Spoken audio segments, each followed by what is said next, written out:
Why can't I? Am I live finally? Let me check.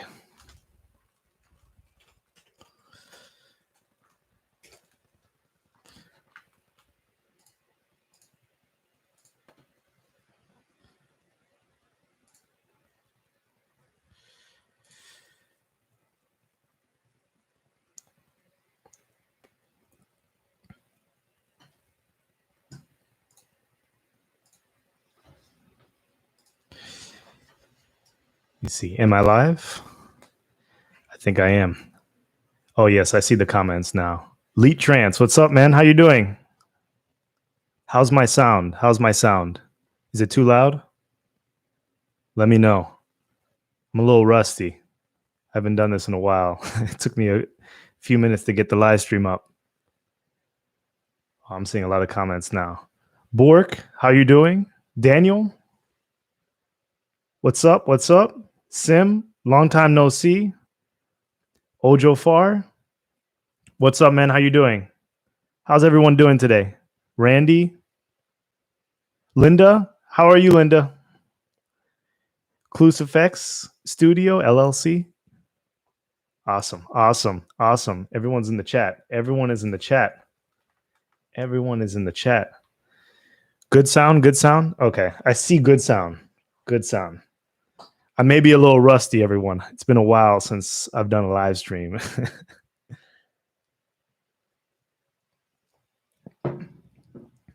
Just waiting for a few people to get in here. Oh, there's a lot of people in this chat already. Wow. Okay. Let's see.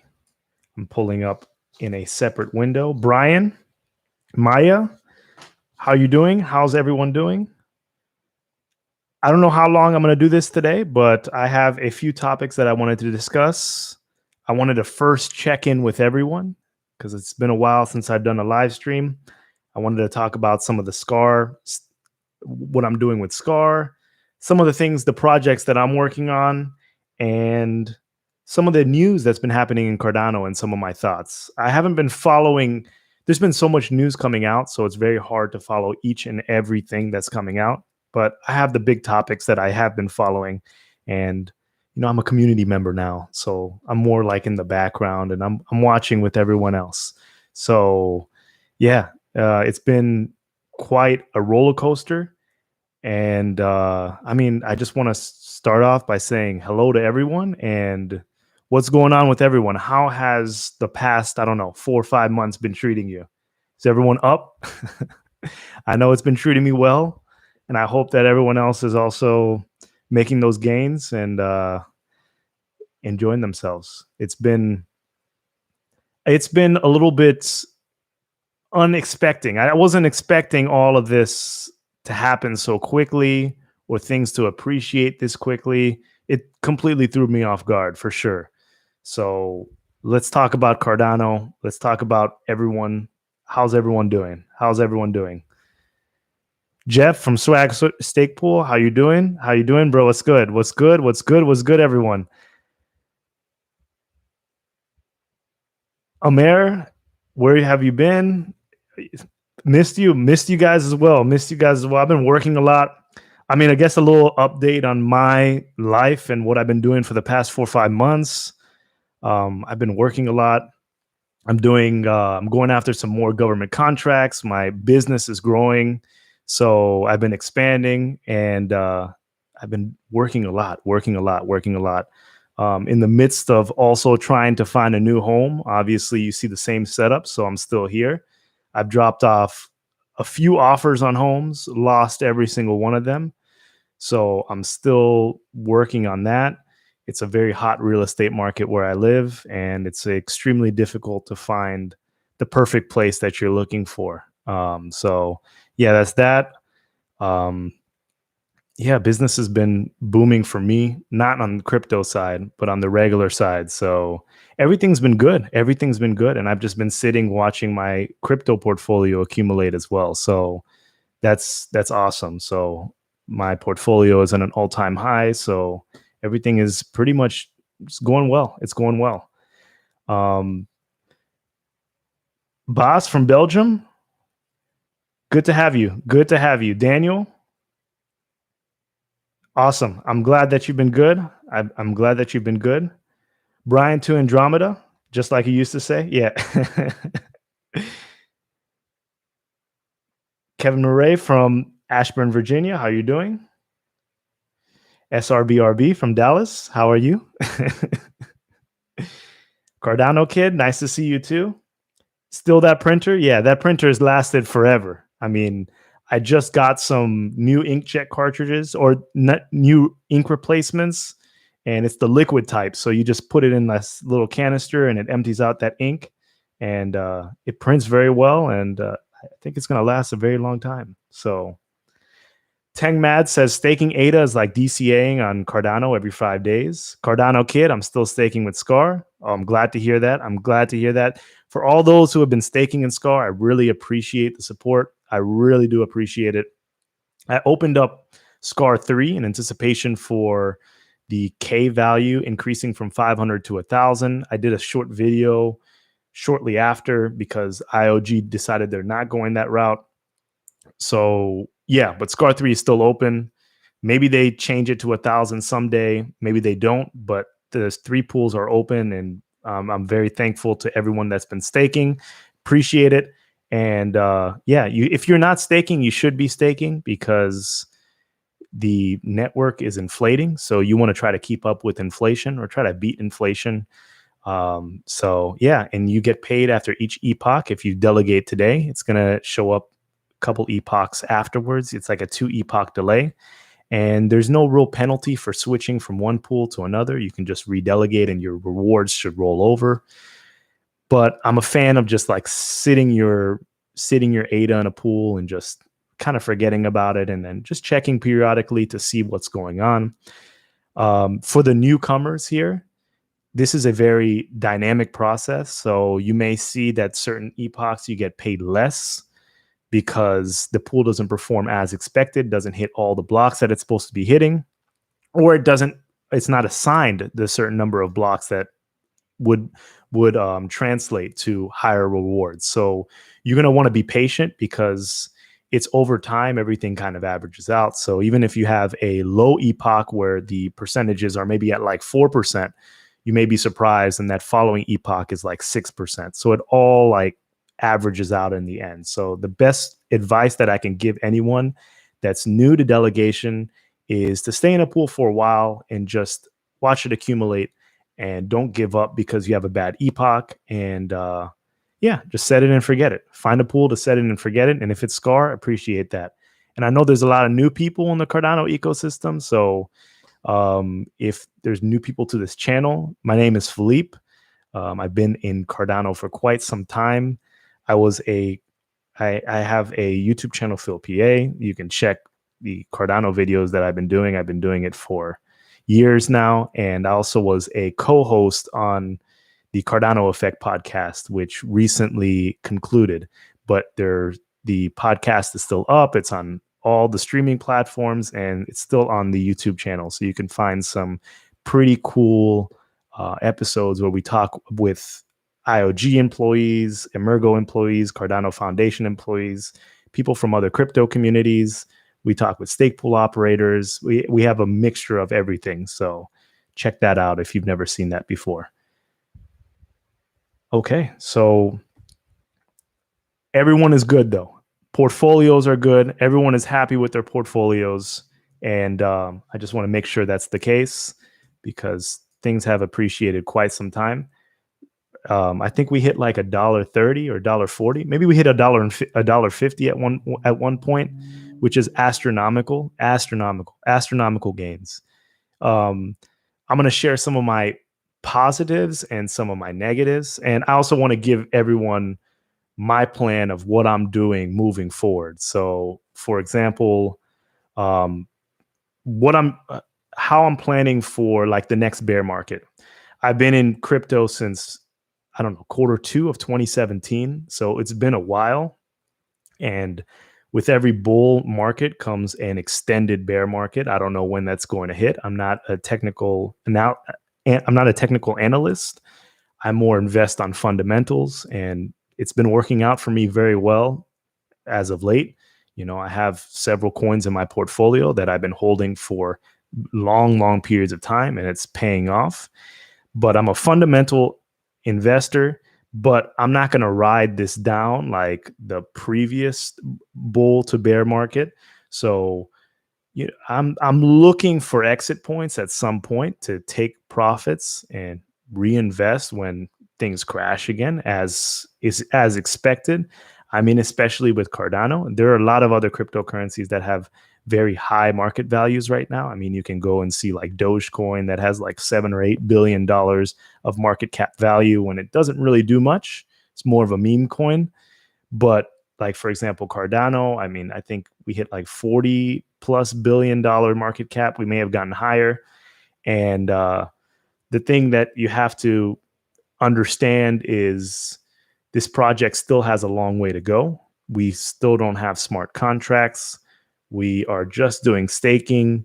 So you want to make sure that you take this into consideration for your investment moving forward.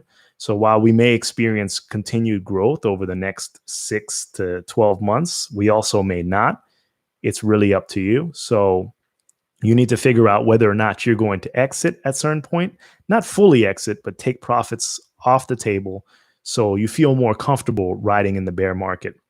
Personally, for me, last week or maybe a week and a half ago, I sold a little bit of crypto. I mean, it was very small percentage of my portfolio, like 0.5%, 0.5%. So it's like not even a percentage of my portfolio. I just did a small market sell to get over that fear of hodling for a long period of time. So I know that when it's time to start selling larger chunks, I am emotionally prepared to do it because I've been holding since Q2 of 2017. So it's like there's a psychological barrier of just trying to hold forever, and I want to take profits. So I have to prepare myself, and I went through. I sold some crypto, very small amounts, and I knew like this was a step that I took, and I can do it. So when the time comes and I want to take out more profits, then I'm ready to go. Because you don't want to be blindsided, and when it's time to sell or you're at the top, you don't even have like the instinct or the will to hit that sell button. It's a psychological barrier if you've been holding for a very long time, especially if you are an OG in crypto and you've been holding for years, or you're like a double OG and you've been holding for, I don't know, longer than that. So yeah. So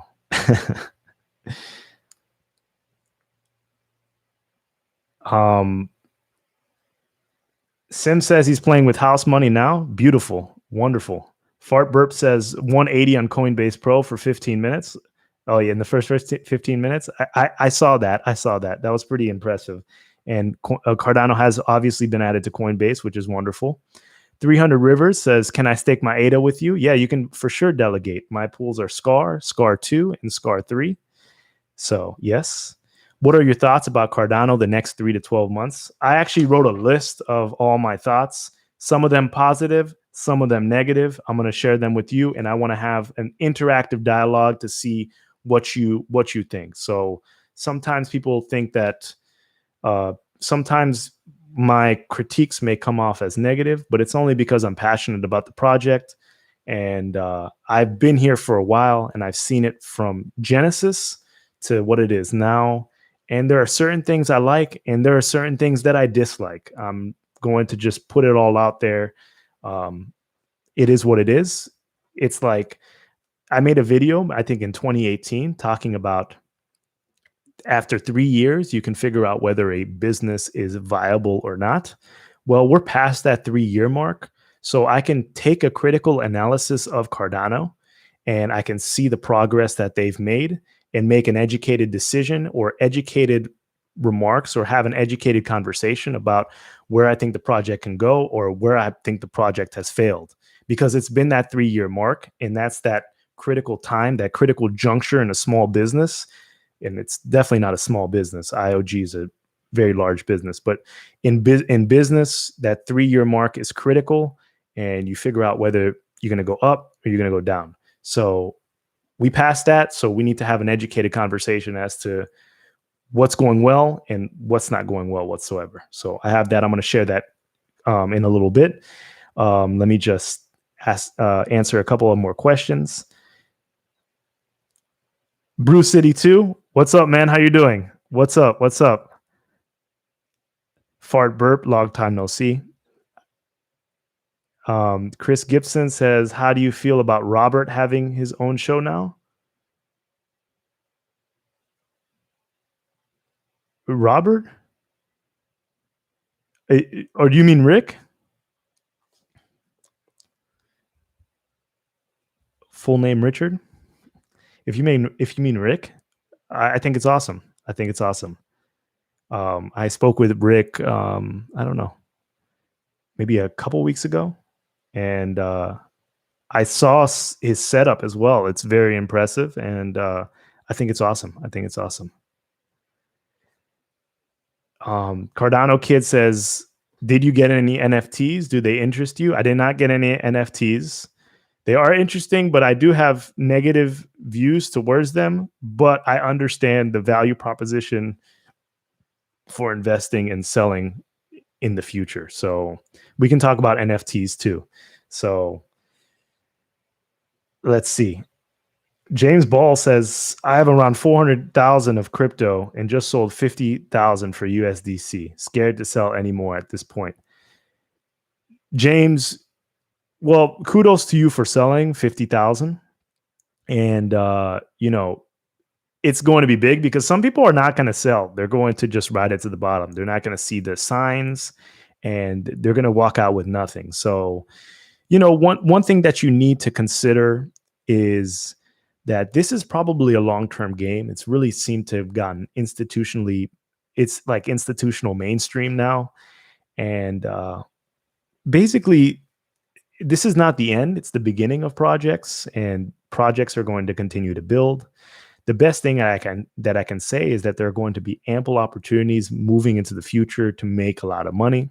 Whether projects are building on Cardano or another platform, there are going to be those gems that are created that are going to probably 10x what you made in Cardano, because you'll be able to see them and maybe at an earlier point, or maybe have the capital to invest in more of a seed funding round and really take that from the bottom to the top. So not only did you sell some, but you have a bunch of knowledge as well. So yeah, I mean, my strategy, James, is that I'm going to be selling. I honestly want to probably, when I feel like it's really toppy and I don't feel like it's extreme. I mean, I do feel like it's toppy right now, but I feel like Ethereum has to have a nice size run. And then I'm going to say, I want to sell. And I'm probably want to try to like liquidate like half of my portfolio and then keep the other half and just continue, because I have a sizable portfolio right now. And well, I think I have a sizable portfolio now, and yeah, it is what it is.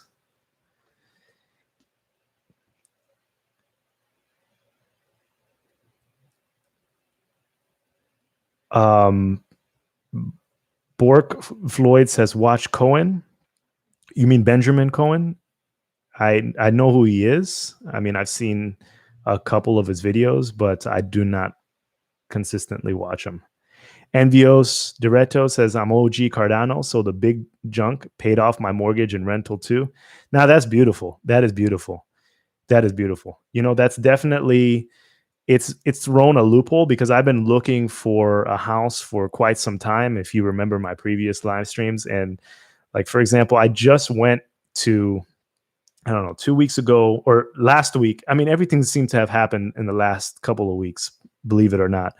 But I went to a property and put an offer for 12,000, actually above the property value, and lost like immediately. Like, people are buying houses before they see them, so you can't even go.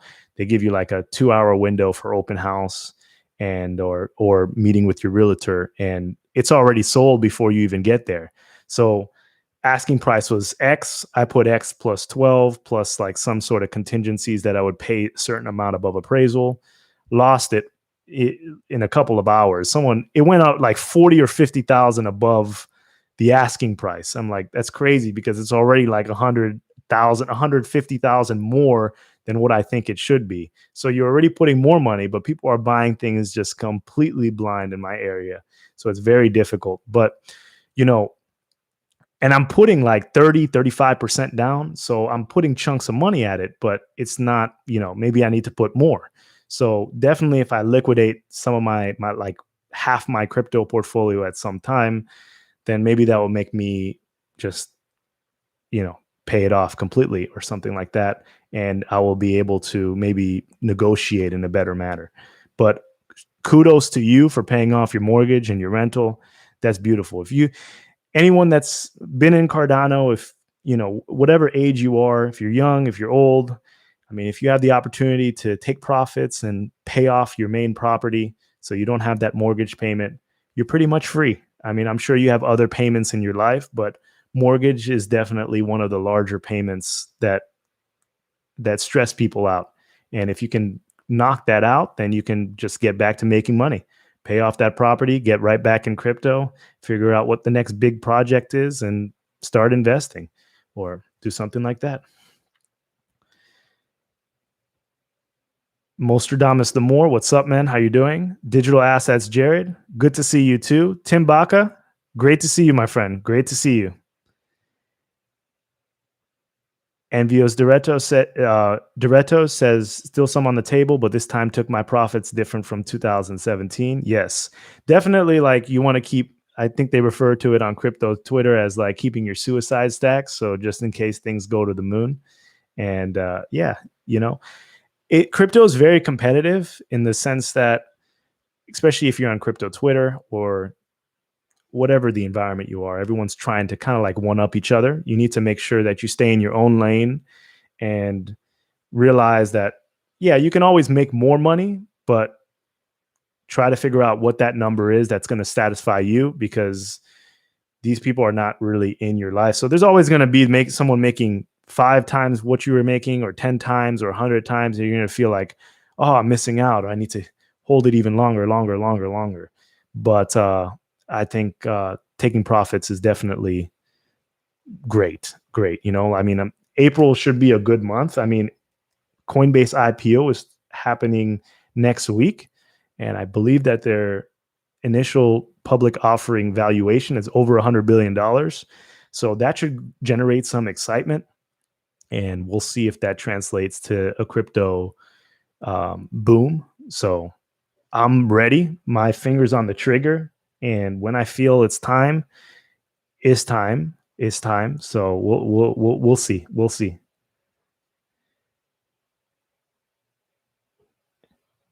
James Ball, take some profit, people. Yeah. Mark Solomon, good to see you too. Cardano Kid, you're on an NFT? Yes, I saw that. And someone bought it. Yeah. So I don't know who bought it. I don't know who bought that NFT, but I someone has an NFT with Rick and myself on it. So Fart Burp says, no way I'm taking profits before Alonzo. That's a good also milestone to hit for certain projects. Once you feel like they've developed everything major that you wanted them to develop, then maybe it's time to take profits. But yeah. Kello Crypto says, what is bottom for you? What do you mean? Can you elaborate on that? Hits and DC says, it's hard for me to take profits. I did back when ADA was 9 cents and 15 cents, and I put my gains into BTC under 13K. Chris Gibson says, can you speak towards some of your disappointment with Cardano? And do you think Charles being so opinionated and having the megaphone of YouTube and social media as a CEO helps or hinders ADA? Okay, so let me get to the rest of the questions real quick, and then I'll let you know my thoughts about Cardano and get right back to your question. Let's see. Okay, people are asking about disappointment with ADA. Crypto Nomad says real estate is the real bubble. It really feels like it. I'm pretty sure it is. James Ball says, I sold 25K at Cardano at 20 cents, thinking it was going to crash at some point. I was so wrong.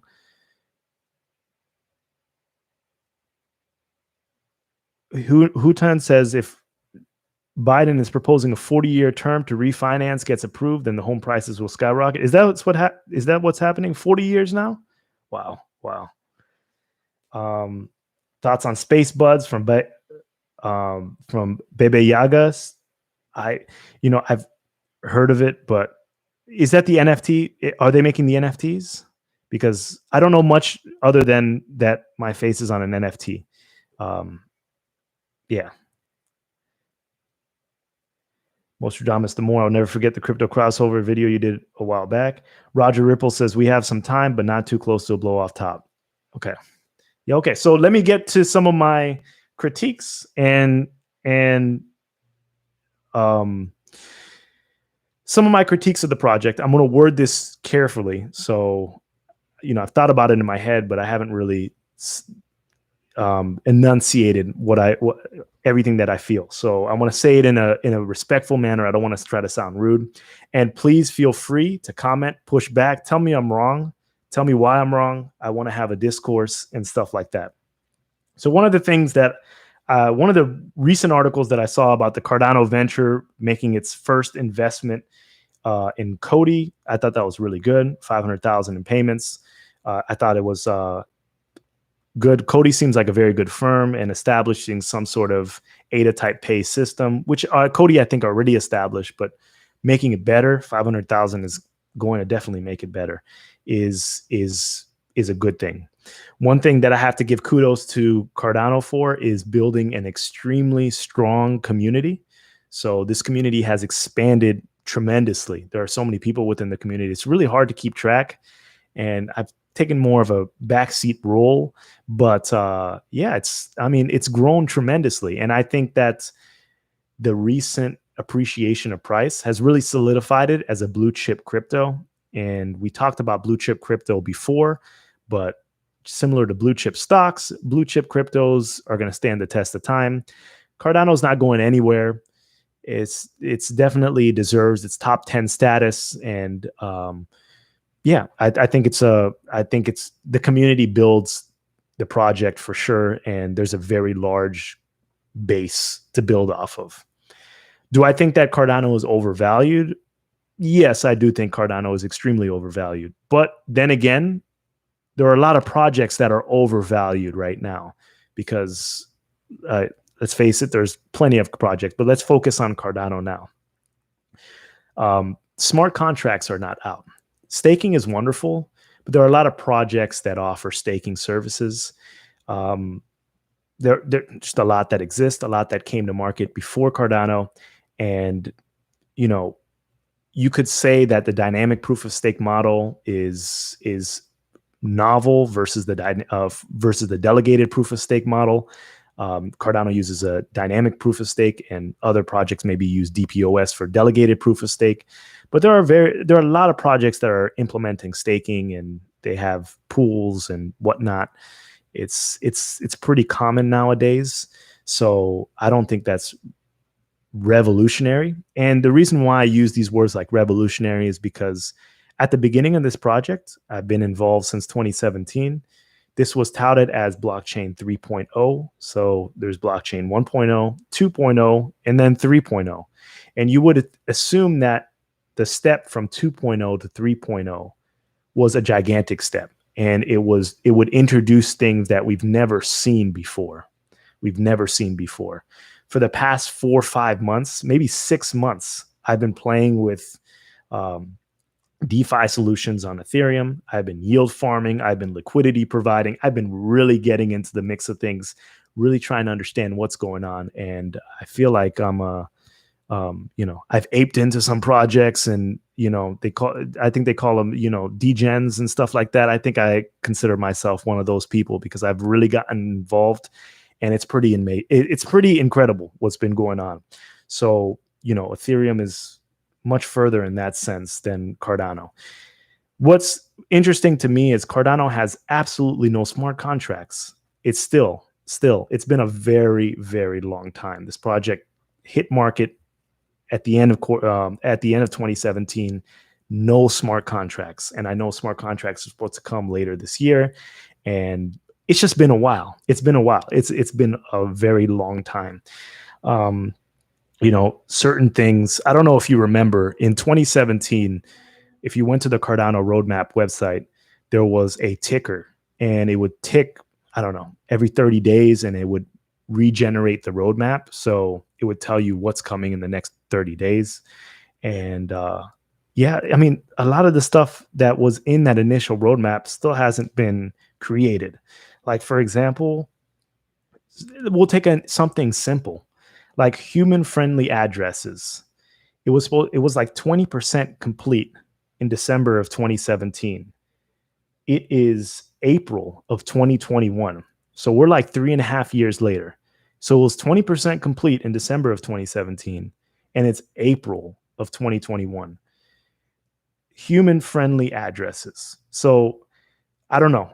To you, have the addresses gotten any friendlier? I know we hit that mark. We went to Shelly and the address schematic changed, but they still look just as complicated as they did before. The whole concept of human friendly addresses was to create an address that would shorten and basically allow people to maybe create wallets with abbreviations, or the schematic wouldn't be as confusing. And these are the things that need to be introduced in order to increase adoption and allow for the average person to get in. Multi-signature transactions was 35% complete in December of 2017, but there are no smart contracts yet, so it is what it is. Debit cards were also supposed to be introduced, and I'm not talking about debit cards. I don't really consider this a debit card, the Tangem cards. They're not. I mean, you can load funds onto this, but that's not what debit card means to me personally. Debit card means that, it's tying with your main wallet, and just like a debit card for your bank account, the Tangem is not analogous to a debit card for your. I mean, of course, you can load funds on it, but it's not the same thing to me. And someone needs to have the Tangem app in order to use the Tangem card, and it uses like NFC technology. So yeah, so I don't think that's good. Yeah, I mean, yeah, I'm waiting for smart contracts to be honest with you, and I don't know what's taken so long or what's taking so long, but I don't know that when smart contracts get released, are they going to be from 2.0 to 3.0, or are they going to be from 2.0 to 2.2? Like, is it blockchain 2.0 to 2.2, or is it blockchain 2.0 to 3.0? I don't know if any of you play video games, but like, it's like, I don't know.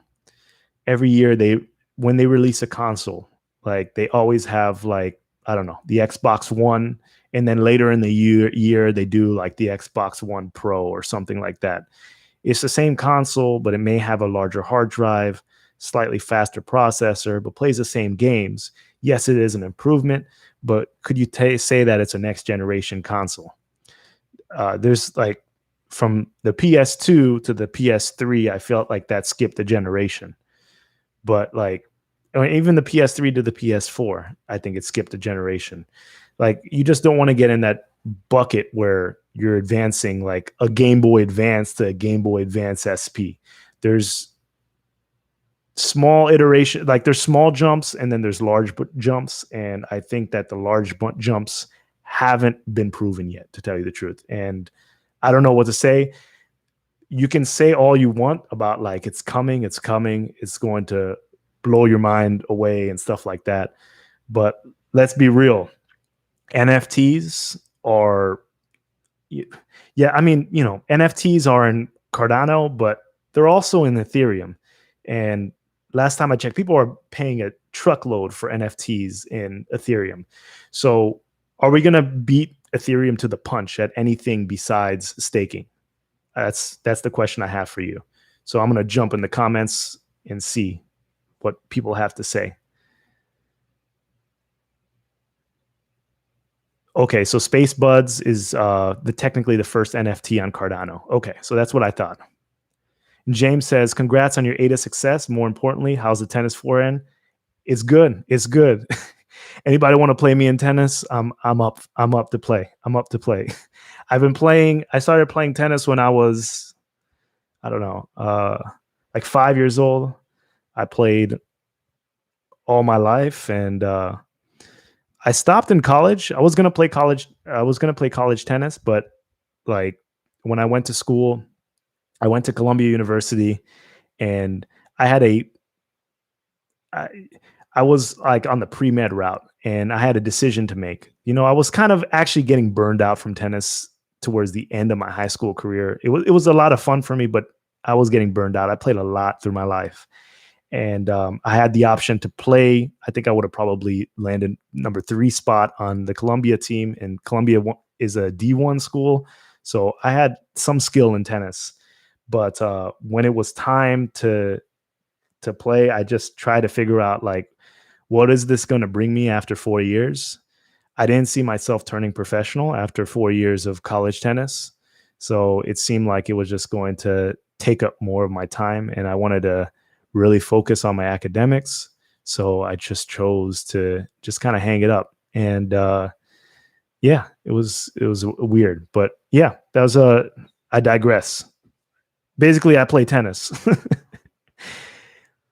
Gray GR4Y says, good to see you back. I have Cardano Kids NFT. By the way, questions on Catalyst scalability. Okay, so you have my Cardano Kids NFT, by the way. That's awesome. Awesome. No, I'm happy. I'm happy. I was shocked to see the NFT of Rick and myself. I wasn't expecting it. No one, like, Cardano Kids just kind of tweeted about it, but I wasn't expecting that. That's awesome. And how much did you pay for it? I'm curious. And thoughts on Catalyst scalability. Oh, that's another thing that I didn't even mention. There's really no on-chain governance, and we're on Daedalus 4.0.4. Is it me? Is it just me, or have the changes been like, I know there's a lot of work being done behind the scenes, and I don't want to discount any of the engineers that are working on the project and writing code. It's very difficult stuff. But from a user perspective, from a UX point of view, there hasn't been that many changes in the Daedalus website, or the Daedalus wallet, from like last year. There really hasn't. And we're on version 4.0.4. If you told someone that wasn't involved in Daedalus or in Cardano, what's the difference between Daedalus 4.0.4 and Daedalus 2.0, I think they'd have trouble telling you the difference. Yes, there's a little ticker on the upper right-hand corner that tells you the price of ADA, and you can change the currency. There's a little party hat that says D equals 0. And there's a little button that says you can register to vote for Catalyst projects, but it's still not on chain. It's off chain governance. And yeah, so tell me what the huge difference between 2.0 and 4.0. And they've been working hard and putting out a lot of code. I just I haven't seen a lot of changes. And let me know if I'm wrong. Maybe I'm looking at the wrong Daedalus website. Bork says, can you compare pros and cons of Cardano to Eth2 staking? I'm not too familiar with Ethereum staking. I know that you're going to have a certain number to be a validator within Ethereum, which is like 32. So like, some of the pros of Cardano is you can delegate to any pool, regardless if you have 1 ADA or you have 100,000 ADA. It really doesn't matter. So that really levels the playing field and allows someone with relatively small, like a small mark in the game, to still get involved in that process and still beat the inflation that Cardano undergoes. So anyone can delegate within Cardano. It's not going to be as easy as in Ethereum. And speaking about Ethereum, also, let me jump back. So because we were just speaking about NFTs, and I've been like LPing and doing all that strange stuff on Ethereum for a few months now. I mean, actually 4 or 5 months. Since the beginning of the year, I've been getting involved trying to figure out what's going on with DeFi and Ethereum. And a lot of people complain about the fees in Ethereum, but like the fees, in my opinion, especially for some of these DeFi projects, inflate the value of the actual. They make the trading process and the token finding process that much more lucrative, because people have to have such a high barrier to entry to actually enter the game, that like small tokens jump astronomical amounts, because people basically get in and then they have to either stay or jump out really quickly. You can't jump in with like $20 or $30 in Ethereum. You have to play with thousands in order to really keep your foot in the game. So I don't know why I even went to that point. It's not really related, but we'll get back to that if I can draw a connection. Fart Burp says, when the smart contracts hit, though, so many projects coming. Yeah, I mean, yeah, there are a lot of projects coming. I'm not discounting that at all. So, we're just basically saying when the smart contracts are coming, when are they coming? And I know they're going to come eventually, but at the beginning, a couple years ago, if we had this chat in this room, all of us would have been 100% confident, or maybe 90+% confident, that Cardano would dethrone Ethereum at some point in time. Can that still happen? Possibly, but that percentage has gone down greatly, because there are a lot of projects coming, but there are also a lot of projects on Ethereum. And if you're not version 3.0 versus 2.0, then it's going to be really hard to overcome that gap, in my opinion. Kello Crypto says, Charles has explained why the delays, and I'm okay with that. Yeah, so Dan Clifford says, have I talked about Ethiopia yet? Yeah, so I read that article, so I'm not 100% sure what's going on with the Ethiopia thing. To me, from an outsider's perspective, and we talked about this on the Cardano effect as well, this is going to be a project that's going to be an Atala-based project, in my opinion. I don't know. Things may change, but one thing that we hear of is they're working with the government of Ethiopia. So it's going to probably have to be some sort of permission ledger that they create a bespoke solution for the Ethiopian government.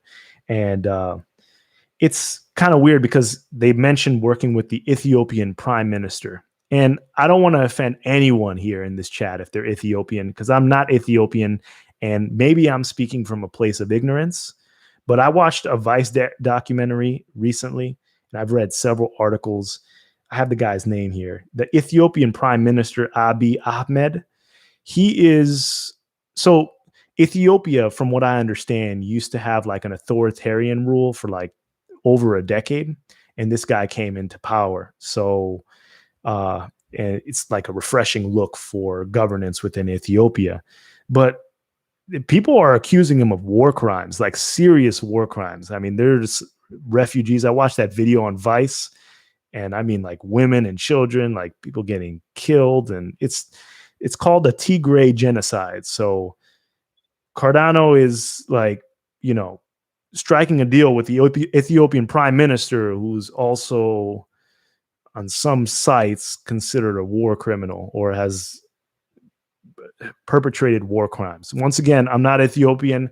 I don't know exactly what's going on, but you can go ahead and watch that documentary, or just type in Tigray genocide, Tigray genocide. So if this was our idea of empowering Africans or empowering people in Africa, may not be the happiest thing to go through. I mean, we are working through, Iohk would be working through the Ethiopian prime minister, which controls the country. And we don't know what kind of rule it has over its people. But do you really think they're going to say, oh, okay, everyone open up a Daedalus wallet right now, we're going to airdrop you some ADA? No, Iohk is probably building a blockchain solution for the Ethiopian government in order to, I don't know, streamline payments or something like that. But I'm sure that they want to maintain some level of control. And the argument for the people that are pro-Atala is that you launch this product, and in effect, it introduces people into the Cardano ecosystem indirectly. So people say, oh, this can do this. What else can this do? What else can Cardano do? But we have to remember that we're dealing with people that are either impoverished or they're in certain financial circumstances that don't allow for this sort of expendable income to really play around with their money, like the people in the chat are right here, like myself. So we have to take that with a grain of salt. Remember that Iohk is a company that generates revenue by building blockchain solutions for other people and other institutions. It's right on their website.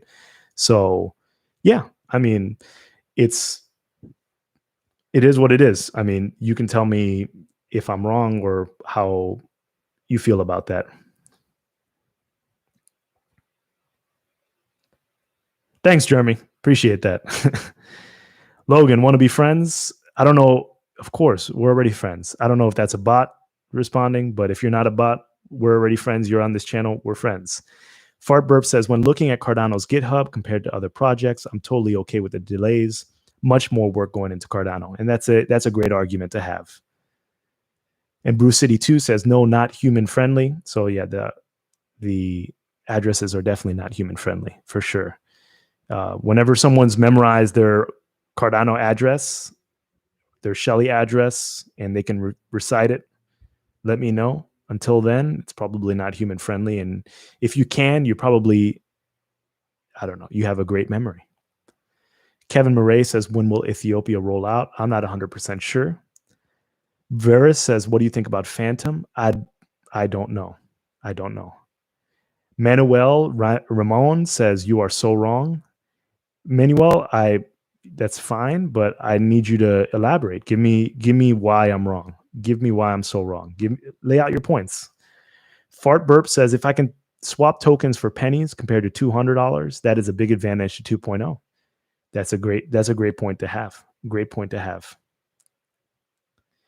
Sim says native assets is not a large jump. I mean,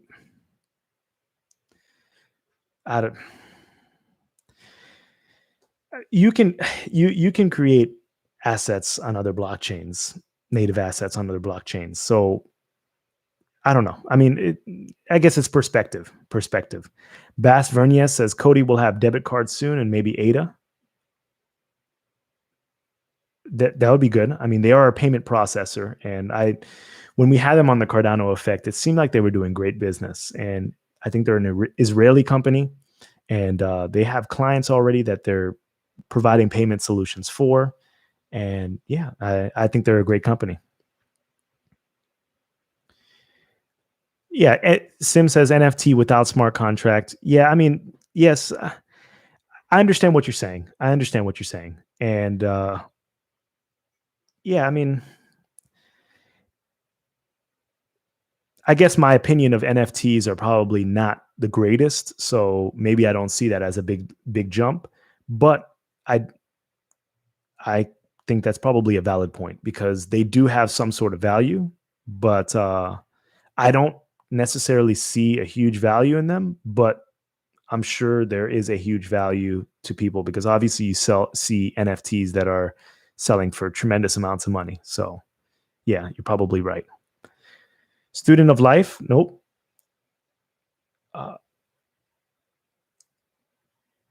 Chris PW says, nice to see you back in the community. Where have you been?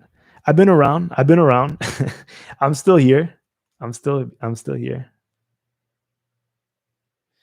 FTM looks promising. Vera says FTM looks promising with Andre. Is he the YFI guy? Head architect and now part of the Phantom team. Gigi, good to see you, Philippe. Good to see you too, Gigi. Cosma says, I am new into crypto and I bought ADA. What is the best social media platform to follow ADA news and events? Okay, hold on. These comments just jumped. Sorry about that. So you want to go on Twitter and follow the Iohk official Twitter. You want to follow the Emergo official Twitter, maybe the Cardano Foundation Twitter. You can also go on Telegram. You can go at Cardano. But just be careful. There's a lot of spam groups out there. So make sure that you're at the correct official Cardano Telegram. There's a lot of news and events there. But if you follow the Twitter, you're going to get all the latest news and events. And they'll probably lead you to other people and other community members that may inform you of what's going on.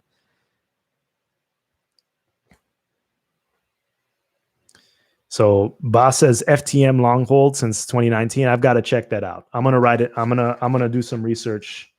I'm gonna do some research after this live stream. JP says, have you seen the new Space Buds NFT on Cardano? Yeah, we were just talking about it. The Space Buds made an NFT of Rick and myself on the Cardano Effect podcast. Vera says, holding on right now, hoping to see a reversal soon when BTC and everything else goes up. So thoughts on Wawrinka's one-hand backhand, best one out there. Yeah, it's pretty impressive. Pretty impressive. He's a tennis player for all those that didn't catch that. Yeah, Hits in DC says follow Charles Hoskinson on YouTube. Yes, Charles does a lot of AMAs and he does a lot of videos on his YouTube channel. Charles is he's a visionary, and anything that you want to know about the project or where the future direction of the project is going, subscribe to his channel and he's definitely going to keep you informed. Chris BW says check out Charles's latest roadmap. You need to build the foundation before you fix up the UX. Yeah, Chris. I mean, we've been building the foundation for a while, so I completely. It's not the UX that's the problem. I mean, the user experience is. I mean, it's clean. Daedalus is clean, and I know there are no new features that need to be pushed out. It's the long time span in releasing things. Jason Schwartz says, Cardano has lost many supporters for the delays and slow project completion. I have a sizable bag of ADA and will sell 10% when Alonso ships. And Charles seems to be enjoying the attention he gets from AMAs and seems to be feeding his ego. Yeah, Charles does a lot of AMAs. Quentin, what's going on? What's going on? Crypto Nomad says, do you believe a super cycle is possible? Perhaps. I mean, I wasn't expecting this, to tell you the truth. I really wasn't expecting this. This seems like the beginning of some kind of super cycle. Chris Gibson says, thank you for answering. To circle back, though, do you feel that Charles has the ability to be overly opinionated and voice those opinions and concerns loudly, hinders or helps Cardano? Yeah, that's a difficult question. So Charles is very opinionated, and he's in a unique position because, like, for example, I can give my opinion here. I can talk about other things, but I don't work for the project. I'm just an investor. So I don't think my voice really makes that much of a difference in the grand scheme of things. While it gets people excited, or, I may build some sort of rapport with everyone that's in this chat, my influence is relatively tame. But when you move over to like the CEO position and you're extremely opinionated, I guess it's a gift and a curse. Because honestly, I think that Charles has carried this project on his back. He's done a very good job of doing that. I honestly think that the market cap wouldn't be what it is today if it wasn't for Charles's dedication. You have to give it to Charles. He's done a lot of AMAs and he's built a huge, huge following. And I think that's what has really propelled the price of Cardano to what it is today, considering it doesn't have smart contracts. Because if you subtract Charles out of the situation, I don't think you have the same project. I think you have a project that probably would lose like kind of support at this point because of just the delays or just the lack of progress. But, you never know. You never know. But I think Charles is an asset to Cardano. I think he meshes well with the project, but not everyone feels the same way. And I don't know. I guess it's an opinion thing at the end of the day. Okay, you paid 300 ADA for 10 cards. One card has been auctioned for 3,200 since then.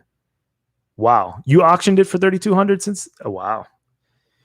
Hats off to you. That's awesome. That is awesome. Congratulations. Congratulations.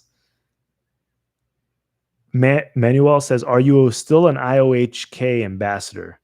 So Iohk doesn't have an ambassador program. The Cardano Foundation does have an ambassador program. And technically, I guess I'm still an ambassador. I mean, I don't believe I've been removed as an ambassador. But one thing about the ambassador program, it's not, I didn't like volunteer to be in the ambassador program. I was doing my stuff before the ambassador program existed. kind of got like grandfathered into the ambassador program, but I don't work for the project. It is, I have my own opinion. I'm an investor at the end of the day, and I'm a fundamental investor. And yeah, that's it. Gray 4 says there are only 100 sets. Speaking, I have a whole opinion about NFTs, and I feel like I'm going to get into that in a separate video. Sim says projects will be multi-chain. Yeah, I mean, we got to wait for smart contracts first. We got to wait for smart contracts and take it one step at a time. Two-Door Box says, how you doing tonight? I'm doing well. How are you? So Hutan says, do you think they're intentionally delaying until almost the end of the bull run with so much news coming out of Cardano in order to dethrone Ethereum? I don't think so. I think that the project has been delayed since the beginning. And yeah. Positive Life says, hey guys, hey. No, this is not a Forex channel. Two-Door Boxes. Right? Brew City 2 is the cat in Ethiopia that is a socialist waging war against the 2,000-year-old Ethiopian Orthodox Church. I don't know his political leanings, to tell you the truth. All I know is I just watched like a little mini documentary on the Tigray genocide, and apparently he won like a humanitarian peace award, but now he's being accused of war crimes because like women and children have just been completely slaughtered. Apparently, like it's been very bad, very bad. So the Tigray genocide happened in northern Ethiopia. The government went in. I mean, they just massacred people. And at first he said he didn't acknowledge it, like he wasn't acknowledging it, but now he's acknowledging that a genocide did take place there. So I don't know, so it's very interesting, very interesting.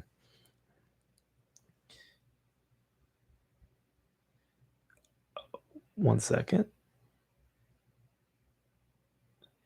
Gigi says, you sound that if you're totally down on Cardano, how do you expect us to want to back your pool when you sound as if you're against it? Gigi, let me give you a couple of my thoughts. If you're delegating my pool, I really appreciate it. I really appreciate the support.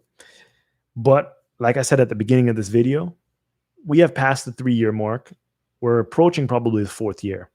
I can provide my criticisms of the project. And I know that it's a very difficult thing because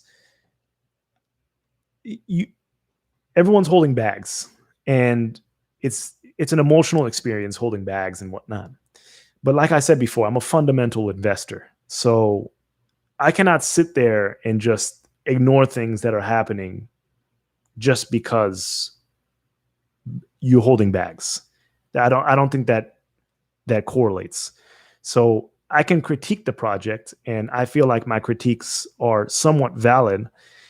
And they honestly just show how passionate I am about the project because I want things to get better. So I'm not going to sit there and just blow up everything that's happening in a way that is not really reflective of what I think is happening or what can be improved on. And I said at the beginning of this video several things that I think that Cardano is doing that's very, very good. But at the same time, there are certain things that I feel like could be improved on, or they just went kind of wrong. So I'm in this project long term. Pools are going to be running indefinitely. So if you feel like I'm a little bit too negative or don't reflect the values, I completely understand and I respect that. But I just can't sit there and not express my opinion. I'm a very emotional person. I'm trying to get involved. So I don't think I said anything that was too egregious, to tell you the truth. Yasin says, do you prefer Ethereum over ADA now? No, I actually don't even hold Ethereum. I don't hold Ethereum. I mean, I have one ERC20 token, but I don't hold Ethereum itself. I don't prefer Ethereum over ADA. When I tell you that the last 5 months I was LPing and farming, yield farming, and doing all this DeFi stuff, I wanted to get a leg up. I know what I'm doing now. I know how to LP. I know how to do all that stuff. I know the ins and outs of DeFi. I've been able to jump from project to project, really understand the dynamics of what's going on, see all these little projects that have been emerging in Ethereum. I have experience now. So when DeFi comes to ADA, I'm already going to feel like I have a leg up because I know what I'm doing. I know what to look for, and I'm ready to go. It's called practice makes perfect. MMA4L says Tom Brady's launching an NFT platform. It would be nice on Cardano. I heard he was launching an NFT platform. Old swimmer. It's been a while. It has been a while. Miss you too. Chris says, what sort of big jump were you looking for? I mean, honestly, I wanted to see smart contracts and what was going to come out in smart contracts. And what I see like in Ethereum and all the DeFi that's working on in Ethereum, it's pretty impressive. It is pretty impressive. And there's a lot of people working on it. And yeah, so maybe it's just salty about smart contracts. Codeman says, I agree. NFTs are way overblown for its current use in art, but you do remember that NFTs will be used for land deeds, car titles, game skins, etc. Yeah, I mean, if you can tie NFTs to like some sort of physical asset, I think that there's a value proposition for it. J.R. Woods, glad to have you here. Matthew French, thoughts on Algorand? I don't know too much about Algorand. I did put a little bit of money at one point just to see how their staking platform was, and I thought it was pretty clean. And but I took that out. I don't have any real thoughts on Algorand.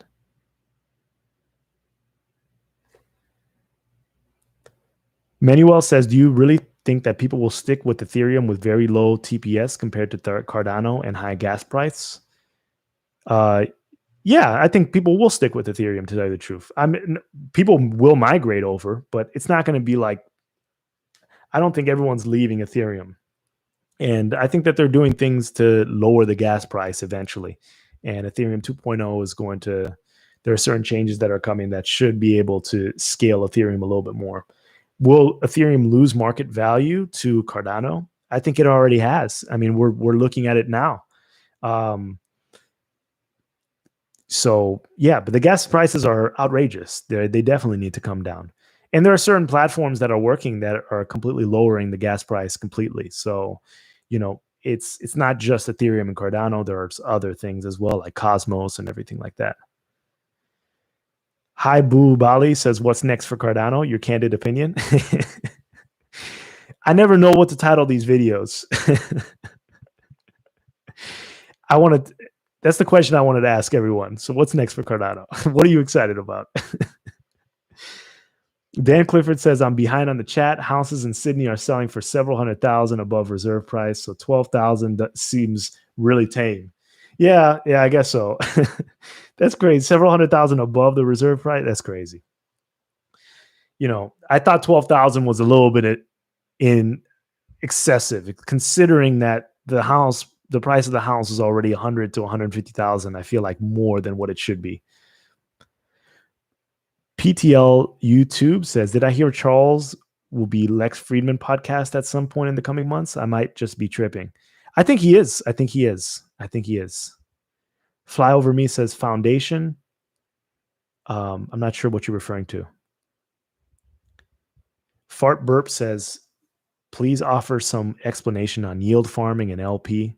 So I think it's very interesting. So there's a lot of coins that have jumped out and certain protocols that people are creating, and they're pretty impressive. So like LP is like liquidity providing. So basically when you have an asset or two assets, in order to increase the liquidity between those two assets, there needs to be, it's like an AMM. So there needs to be liquidity on both sides of the trade. So for example, I saw that let's use Cardano for example. That project like AGI is supposed to be coming onto Cardano.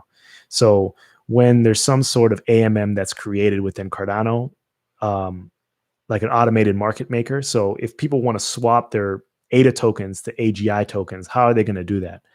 What's going to happen is people are going to provide liquidity. So people are going to say, I'm going to provide liquidity. I'm going to put $10,000 of AGI and then $10,000 of ADA, and I'm going to lock it and create like an LP token. So you're creating liquidity on both sides. And this allows people to switch from ADA to AGI or AGI back to ADA seamlessly and with less friction and less like there's less slippage within moving from one market to another. It connects coins and decreases the slippage. So if there's no liquidity that's being provided, then you're not going to get great rates switching from one currency to another. But if there's a lot of liquidity provided, then you are going to get some great rates.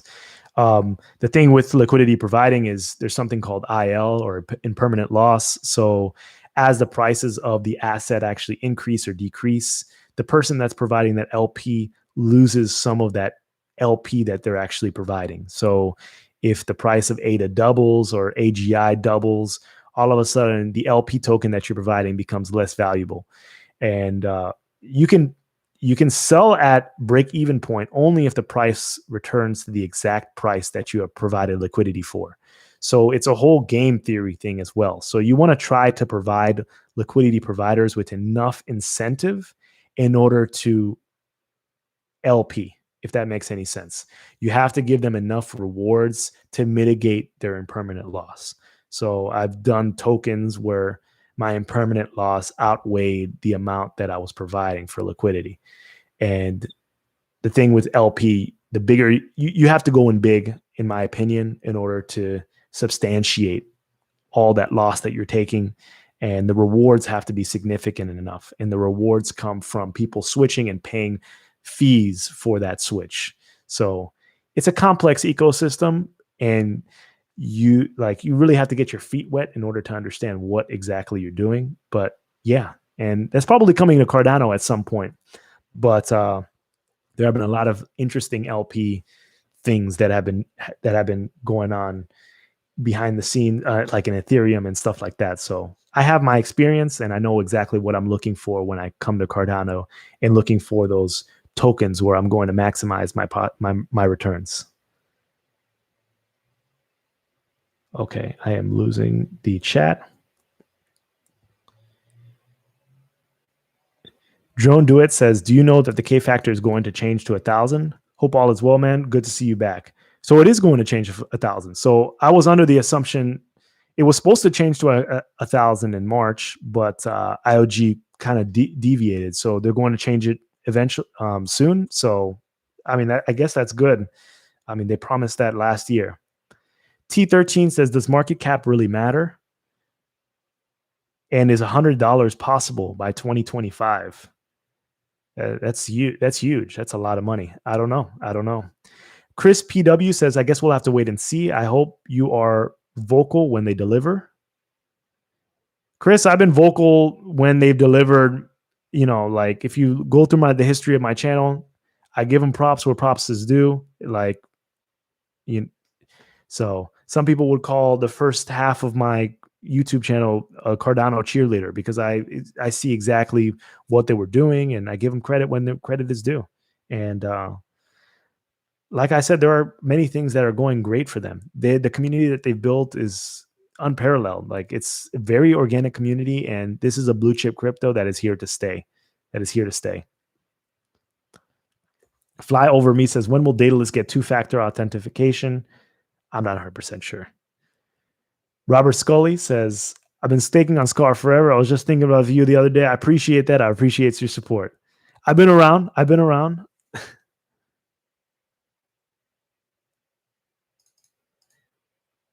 Appreciate that, James. Mark Solomon, is there a project you've seen in the Ethereum ecosystem which you would have been really excited to see implemented on Cardano? I have to think about that. I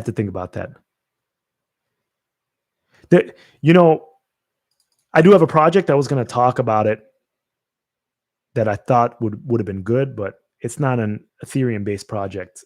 They use Cosmos SDK in order to make that project. And I'm going to go into a little. I'll go into that project slightly. So Fart Burp says, what happened to your idea of broadcasting with others? Yeah, that's a good point. Thanks for calling me. Thanks for calling out me out on that. I took a little bit of a hiatus, and I'm not sure exactly what direction I'm going. And yeah, I still want to do that. I still want to do that. It's just I've been working a lot, and I just haven't had the time to sit and get that together. If that makes any sense. State of emergency says ADA $5 to $10. I made a video in like 2018 where I predicted the price of ADA when smart contracts get delivered, and I thought it was I would get a lot of pushback for it, but I said basically that and this was years ago.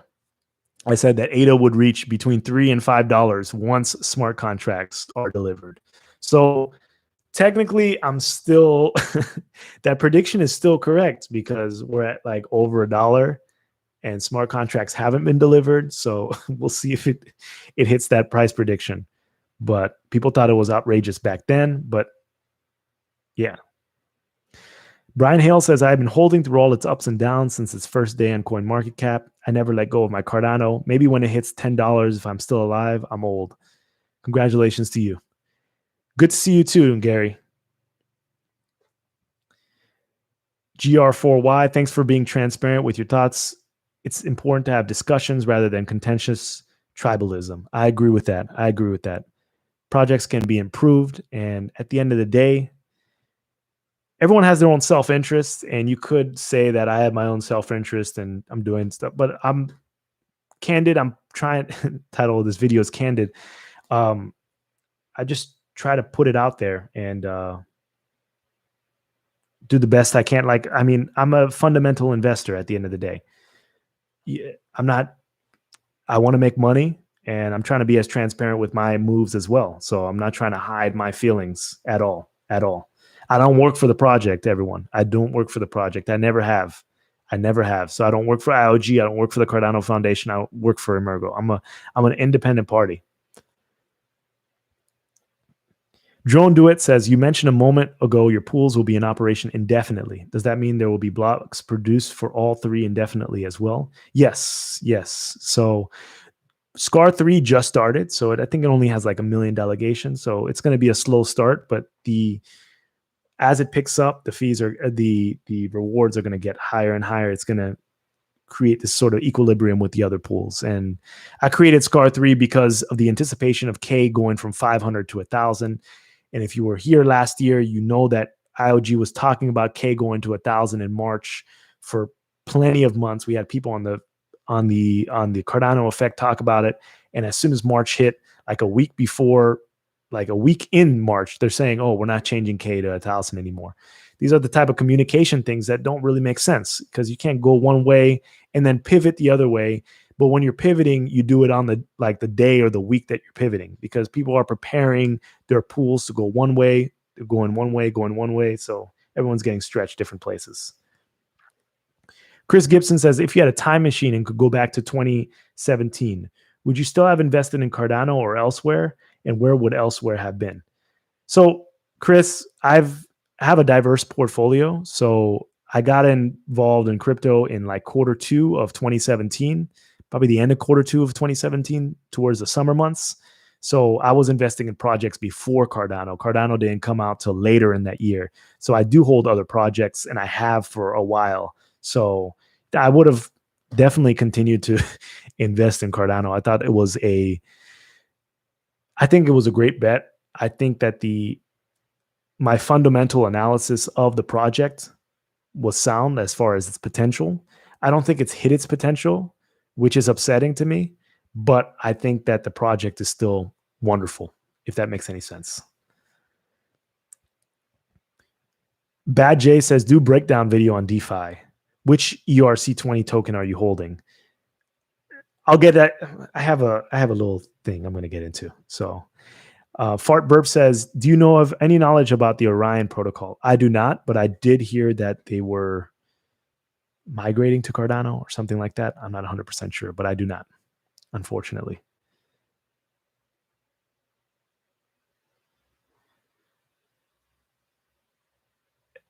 Helen Brown says, which countryside do you base LBP? Has a special offer, stay at home and earn up to 5,500. You're going to have to go into more detail. I'm sorry. Water Taxi says Ethereum and Cardano can live side by side. Why choose one? It will be a big market. Yeah, of course. Most definitely. Most definitely. Most definitely. Drone Duet says, also would love to hear your thoughts on NFTs. I got into Space Buds and Space Bots, and I feel like collecting Pokemon cards in a sense will have a value for the right buyer. Yeah, but you know, there's a certain tangibility of Pokemon cards that are in front of you that create a better sense of value to me, in my opinion. It's I don't know, when I bought, when the Nintendo Switch first came out, I bought the Nintendo Switch, and the reason why I'm bringing that up is because Nintendo released a statement saying that they wanted all their consoles to be digital games only. Like you had to go to the Nintendo eShop to buy your game. Like they were going to create a separate Nintendo Switch version that had no game slot. So you just downloaded stuff online. So not only could you not get discounted games because you know it's never going to be discounted really on an e-store because it's a digital copy, but you know, it's just lives in your hard drive. But there's something about, like, I enjoy purchasing the disc. I enjoy purchasing the cartridge. I enjoy having that physical copy. So like when people come over or I'm with my friends or I'm with someone and they see my game collection and it's like, oh yeah, let's choose that. There's something like, I've collected these games and I've played them and I've beat them. It's like a trophy. And I enjoy that. I enjoy that part. I mean, it's gotten real bad over the years because back in the day, video games used to have the cartridge. They used to have the cartridge or the disc, and they had a whole little booklet inside on the front cover that told you like the moves in the game, how to play, a little bit of the history behind the game. And it was informative. Like I used to read it. I used to really enjoy that. They don't even put that stuff anymore. But I do enjoy the tangibility of having something physical in front of you. Like, you know, physicality is just, I don't know. I prefer it. So NFTs, everyone has the NFT at the end of the day. Even if you didn't pay for it, I'm sure you can find some image online. So I don't know. I enjoy the trophy at the end of the day. But there could be value in NFTs for sure. And I think there probably will be a lot more value in NFTs when people figure out how to make it better. Like maybe attach a physical good and a digital good together. Then I think that maybe it's good.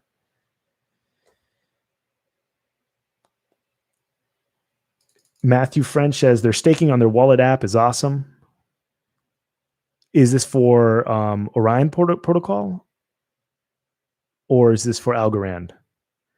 Tyler Nelson, it's been a while. Fart Burp says Ethereum 2.0 was 6 to 9 months away in 2017. Talk about delays. Ethereum 2.0 will probably be 2 years away. And that's an issue as well. That is an issue as well, for sure. Demon Unicorn says, what is your opinion on Cody? Yeah, I think Cody's great. We had them on the Cardano effect. I think they're a great company. They generate revenue, which is rare in crypto. They actually have payment processing and they work with various different blockchain projects. They're an Israeli-based company, and I think they're doing pretty well. I think Cody's great, and I think that's the Cardano Venture Fund, the C Fund, investing $500K into Cody is wonderful because I think that they're going to create a very clean version of Ada Pay, maybe Ada Pay 2.0 for Shelly, and I think that's a great investment. Water Taxi says within 3 years, Ethereum will be 100,000 and Cardano will be 15,000. Yeah, that's $15,000 for ADA. I don't know about that. MRLG3, can we register to vote for Catalyst Fund 4 today? If so, then how? My Fund 4 registration is not pulling up on Daedalus. I'm not 100% sure, to be honest. Matthew French says, do you know anything about the... Okay, hold on. I just lost the comment. Matthew French says, do you know anything about the yield staking on Ethereum 2 on Kraken? I'm thinking about putting 2,000 into that for a few years. Yeah, I mean, I'm always dubious about staking on exchanges. They're going to provide you great returns, but once again, never keep your money on exchanges for too long. But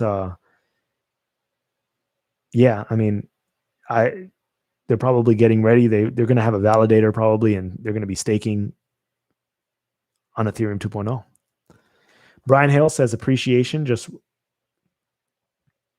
wait for smart contracts getting past testnet. This has been a slow cooker, but boom. Dan Clifford says it's great to hear a stake pool operator critical of the slow progress. I've been in Cardano since 2017 too. It's been very frustrating. Yes, I agree with you, Dan. And like I'm saying this, and the bags are bigger than ever. Like I'm saying this because I'm truly passionate about the project. My crypto bags are healthy. Everyone's crypto bags probably in here are extremely healthy right now, but this has been an ongoing problem. Hugs Heel says, good stream. I'll be back for more. Appreciate that. Mad Dog says, I want Daedalus to have some tax assistance, like yearly total rewards expressed in currency of choice and average price of ADA for the time staked. So they have a little feature in the tab that says you can create like a CSV file to figure out exactly how much ADA you've been receiving or you've received, but it doesn't break it down via Iohk, which is unfortunate. And you really have to take that in your own hands, but it would be nice. That would be a great feature. I just finished my taxes, by the way. So I just mailed out my checks. I think the IRS already cashed them. So I had a lot of tax work to do this year. GR4Y, thoughts on Liquid Protocol. I have a video on my channel interviewing the Liquid Protocol guys. I have not kept up with what they're doing, but I know DC, and I'm sure that he's working. Mad Dog says, excited for ADA swap. That will be awesome. Yeah. Anna Rambaran says, what are your thoughts on Anchor, ANKR? I don't know too much about that project. Kevin Murray says, thank you, Philippe. Do this more often. I definitely will try. I definitely will try. I definitely will try. I think I have an idea with a friend of mine to do some sort of kind of like informal podcast. And that may be coming to this channel soon, along with a project that I wanted to announce that I'm working on the side. So yeah.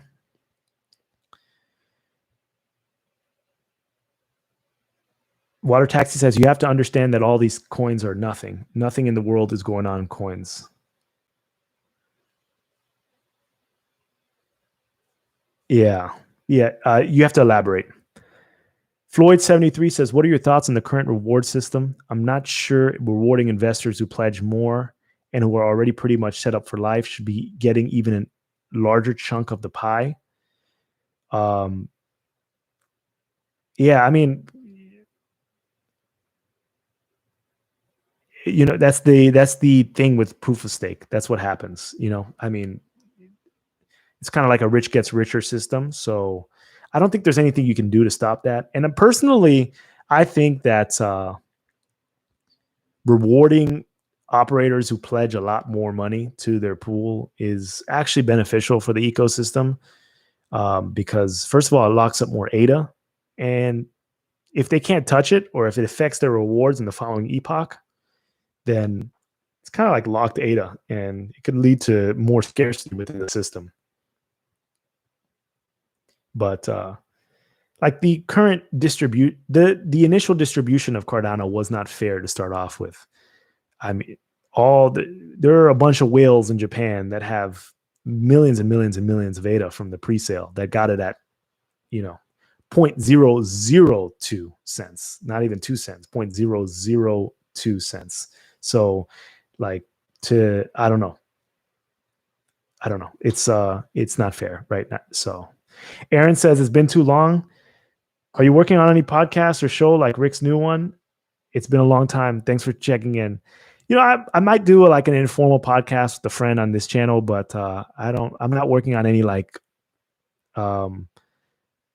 Rick's. I saw Rick's setup. It looks extremely professional. I don't think I'm going to be going that route.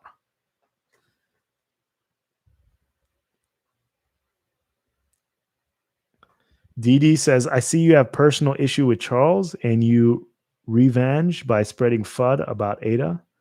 I actually have no personal issues with Charles at all. I like Charles. I don't have any personal issues with him. So tell me what FUD I spread.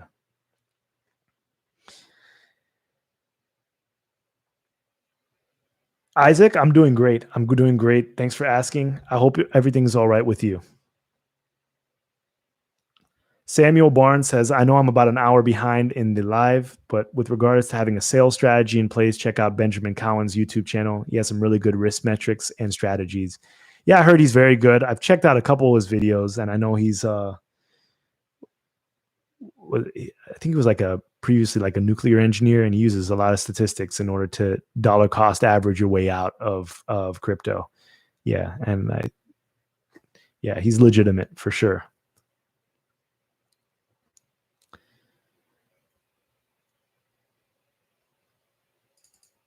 Let's see.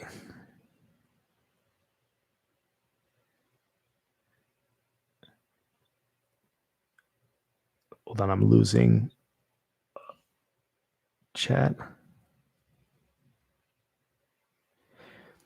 D. Strock says decentralized block prediction is great, but the system parameters being controlled by one entity is off-putting to many and a liability. Yeah, I mean, decentralized block production has to be put in quotations because although D equals 0, IOG could flip and change D equal back to 100. We went over it on the Cardano Effect podcast, I don't know, sometime in November of 2020. And I think Samuel Leathers talked about it. So Floyd73 says, Iohk are currently reviewing the pool reward mechanism. Do you think it will benefit small pools who struggle to find delegators as opposed to the current system more about pledge? I'm not 100% sure what they're working on, the reward mechanism, but I think I don't know. I'd have to see what current model that they have to start off with. I don't know. I'd have to get back to that question. Corey says, the hype and drive of the NFT market will surge Cardano's price and success once smart contracts go live and NFT marketplaces are built on Cardano with no fees.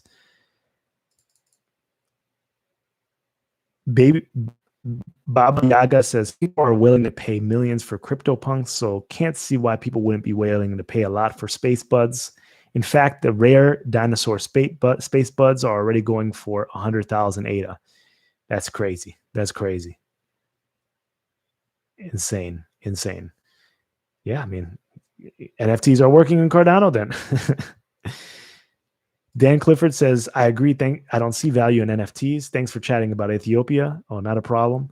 Yeah, I mean, it's subjective. People that are holding their NFTs and selling them for 100,000 ADA, I mean, it's all speculative.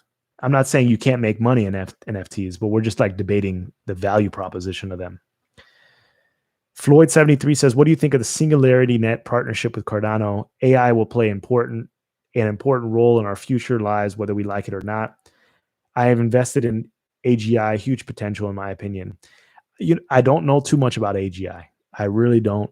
I understand that they're doing AI, but to me, that's just a buzzword.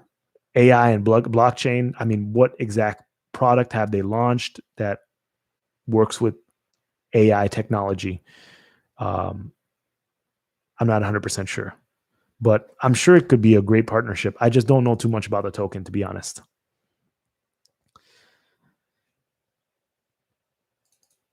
Juan Reese says, so keeping my tokens and coins on BlockFi is not good. Are you earning interest on your BlockFi? Because I think BlockFi does provide interest for your tokens. So if you're earning interest on it and you're on like a reputable exchange, then you got to do what you got to do, or But if you're holding ADA long term, I would honestly move it to Daedalus or Yoroi and delegate to a third-party pool. Gone Crypto says, if you consider the fractional coin availability with BTC versus Cardano, Cardano basically has to be only twice as much as BTC. It's because ADA has much less fractional coins than in BTC. Yeah, I don't think Cardano is going to surpass BTC anytime soon. I don't think any project's going to surpass BTC anytime soon. Christopher says, do you have any thoughts of a decentralized AI on Cardano for security? I do not. Sorry. Ronnie G says, what do you think about Tom Brady's NFT project, TB12? I don't know. I mean, I read the article that says that he's coming out with an NFT project. I wonder what it's going to be. It might be just like pictures of his rings or something like that. I know someone's going to pay a ridiculous amount of money for them, but I don't see the value in it, but I'm sure someone's going to collect it.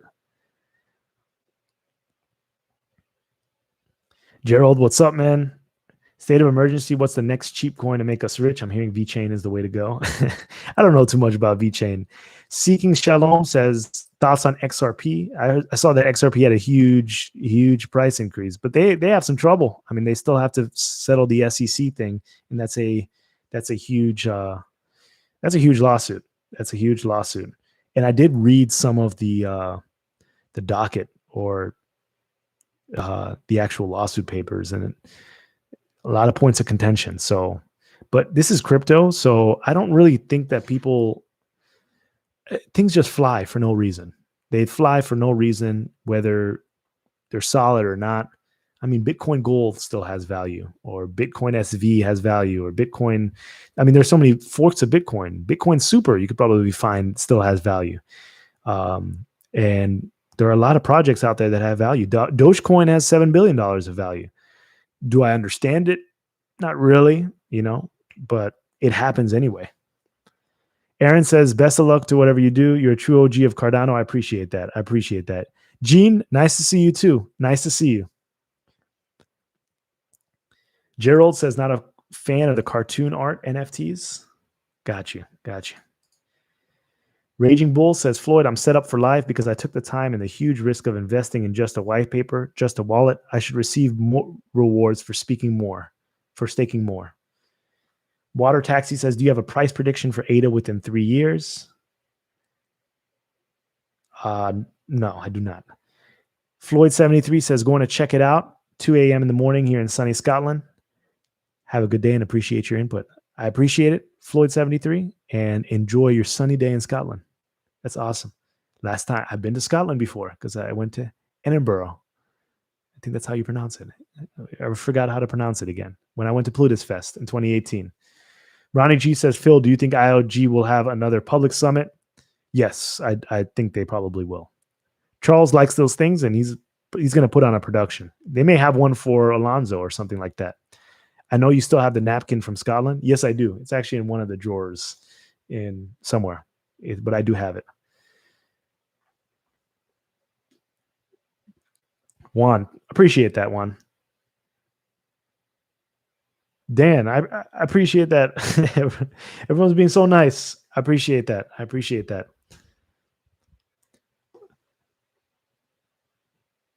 Zachary says, give us a month by month for 2021 for ADA. When are smart contracts supposed to be coming out? I haven't checked out all of Charles's videos. Is it August or is it? I don't know.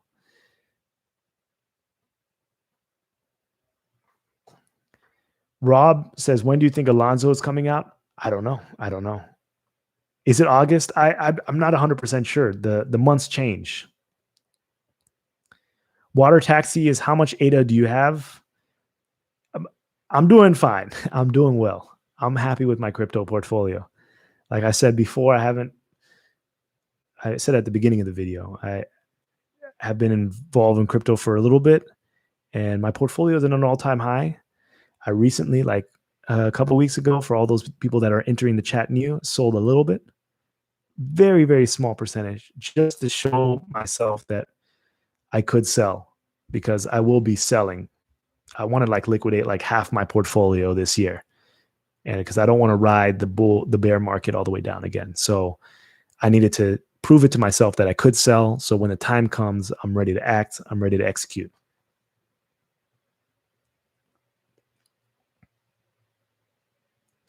Codeman says, remember when Plutus was written on the napkin? I wonder why it's taken this long for Plutus to be completed since then. Yes, I have the napkin. I have the napkin. I have the napkin. It's been a while. It has been a while. Michael Reed says August. Gene Pasker says, any guess on when the African summit will be? There's going to be an African summit? I didn't even know. Seems like Charles keeps hinting about it. Ronnie G says, do you think Taysom Hill will get it done? Who is Taysom Hill? Pardon my ignorance. Are we talking about football?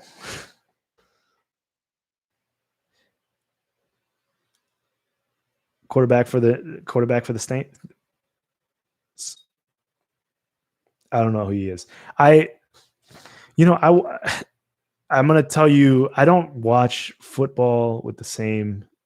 I don't watch that much football. I do know what's going on. I do watch games from time to time, but I don't follow like the player plot lines at all. You know what I've really been getting into recently? It's like my new favorite sport. I don't even know how I never. You're gonna think it's lame because it's like one of those lame. It sounds like a lame sport if you don't know like how intense the sport is, but it's like my new favorite sport. I've been just obsessing over it. So I started watching a program on Netflix called Drive to Survive, and it has gotten me into Formula One racing. I mean, so much so that like if I had to redo my life, I wish I could have been a professional Formula One racer. So like, it's just fascinating. I love it. I watched the last race. I'm trying to catch all the Formula One races now. It's just a fascinating sport. It's fascinating. Yeah, it's really. I wasn't expecting that I would become a Formula One fan, but I definitely am.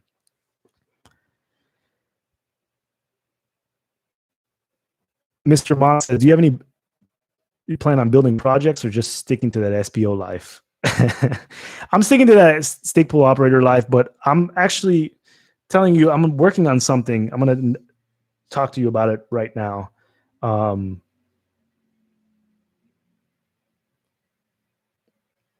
Okay, people are asking, what 3 crypto do you recommend to hodl?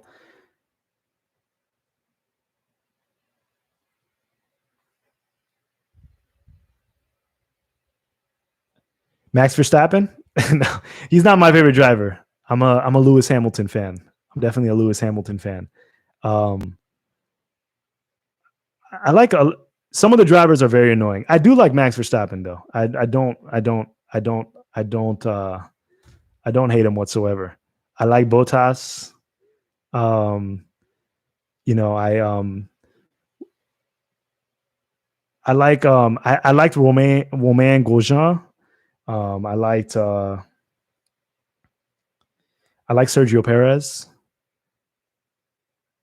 I don't like that Stroll driver. I don't like Lando Norris. I don't like him. You like Daniel Ricciardo. Max versus Lewis would be great. Like Ethereum versus ADA.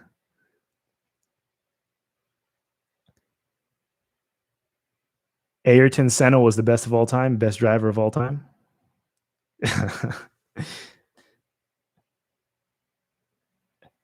Abu Bakar from Melbourne, Australia. How you doing?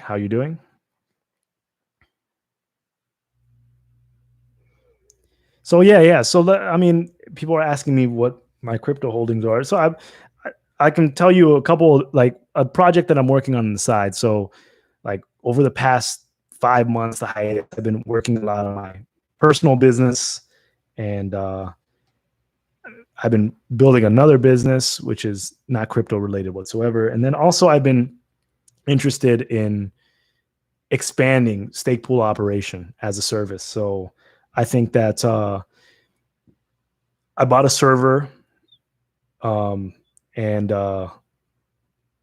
working with the small team, and we are going to be building some solutions, putting like the server in a colo and trying to run other projects on that server. So providing staking solutions for other projects. So we're going to start off small. Of course, we're always going to provide solutions for Cardano, but we want to provide solutions for other projects as well.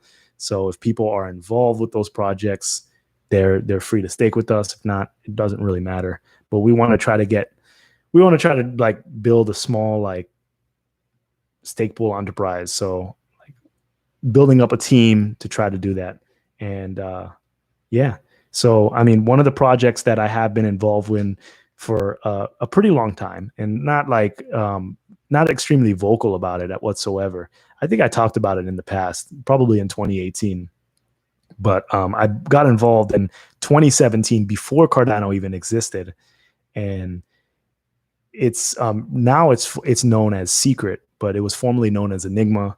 They had their issues, and they did a settlement with the SEC about being a security. They settled, but it sparked a new project called Secret.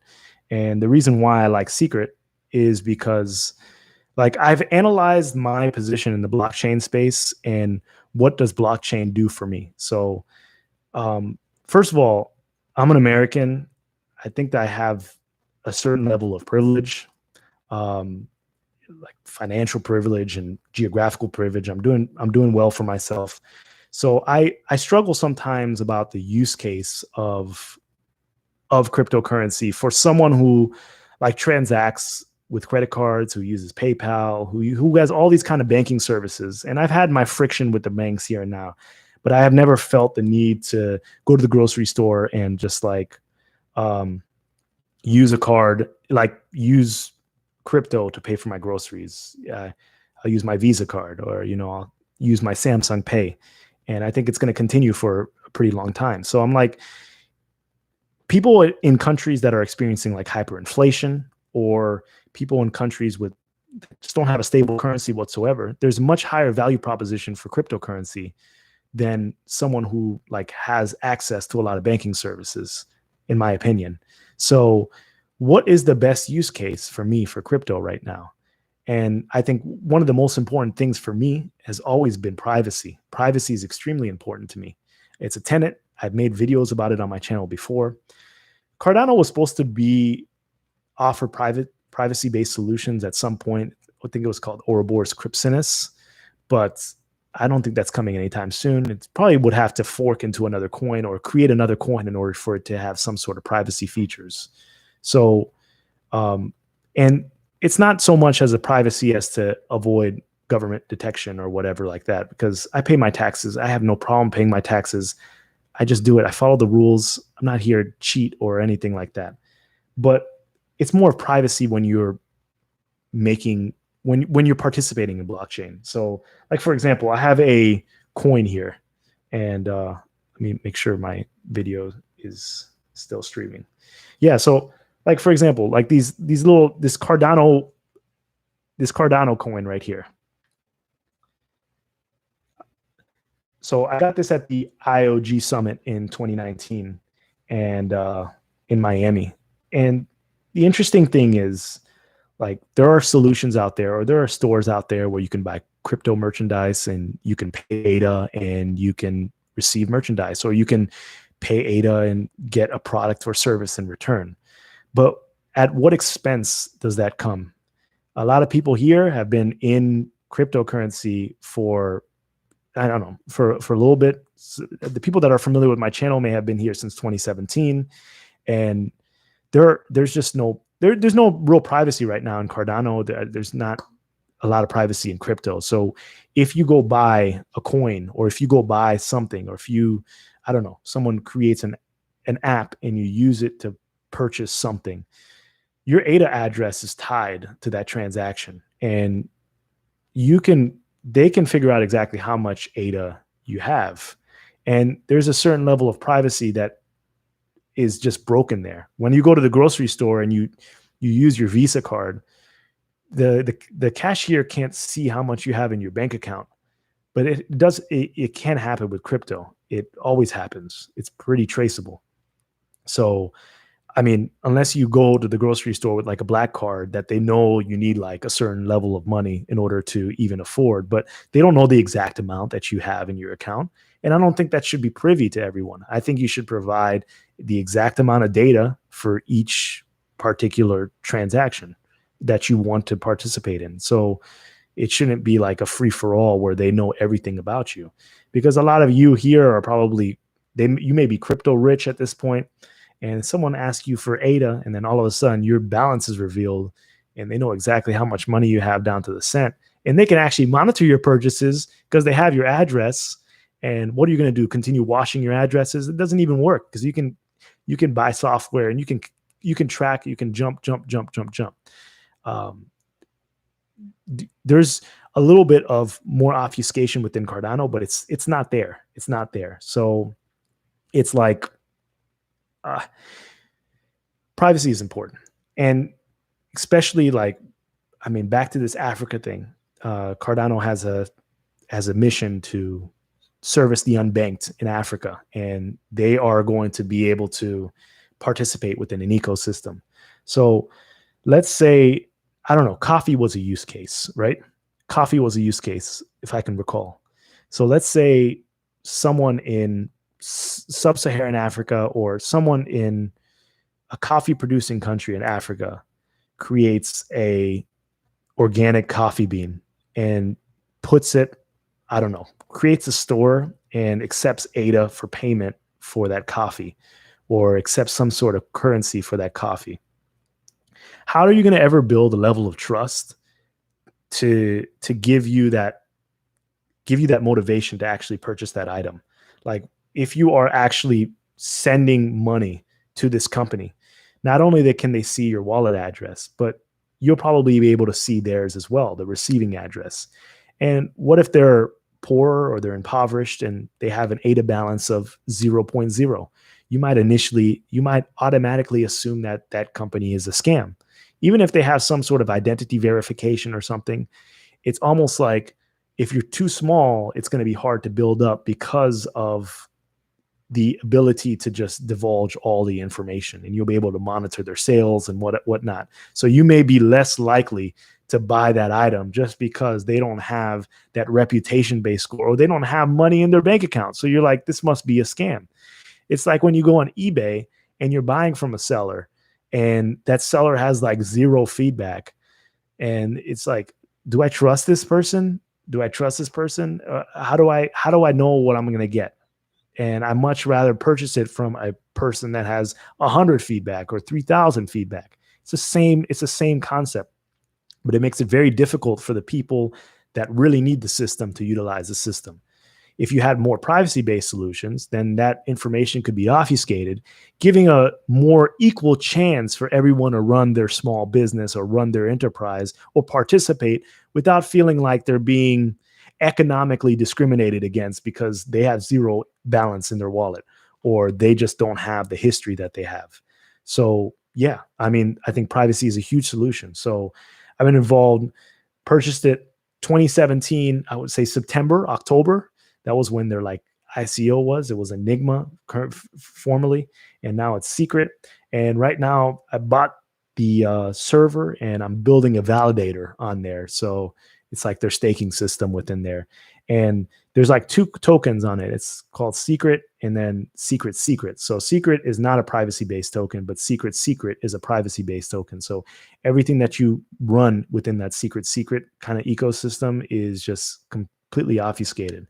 And it's pretty cool because there's a swap, there's a router, so you can swap different tokens. They have privacy preserving smart contracts already. They think they just released secret NFTs today, so it won't tie the user or the seller to that particular NFT if they don't want.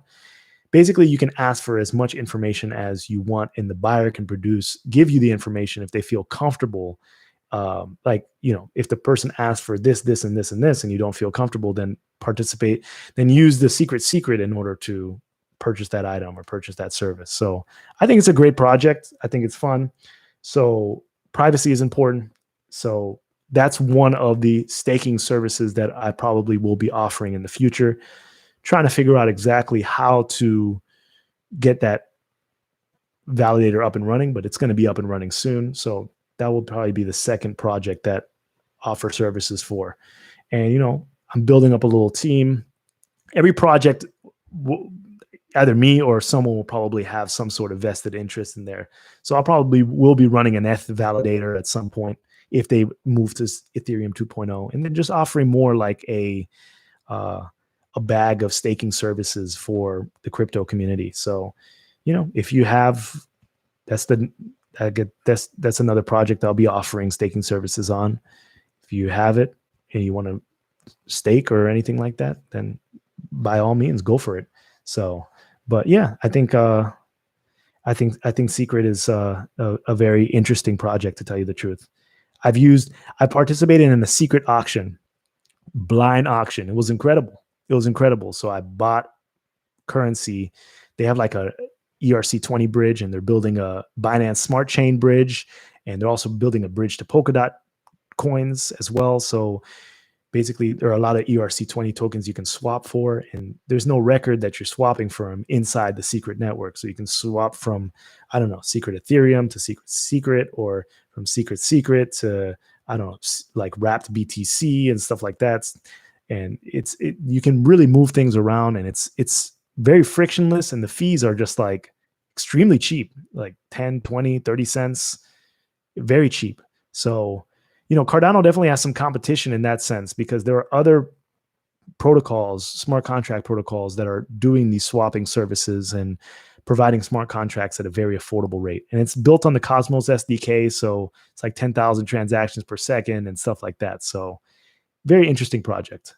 I think I've enjoyed it because I won the secret auction, and it's a blind bid. So you can't tell who's actually selling the product, and you can't tell who's actually bidding.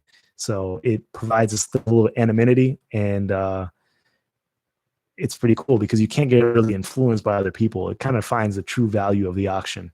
So you don't see like someone is bidding it up real high. You pay for what you feel like it's worth. And I thought it was cool. That was cool. Extremely cheap.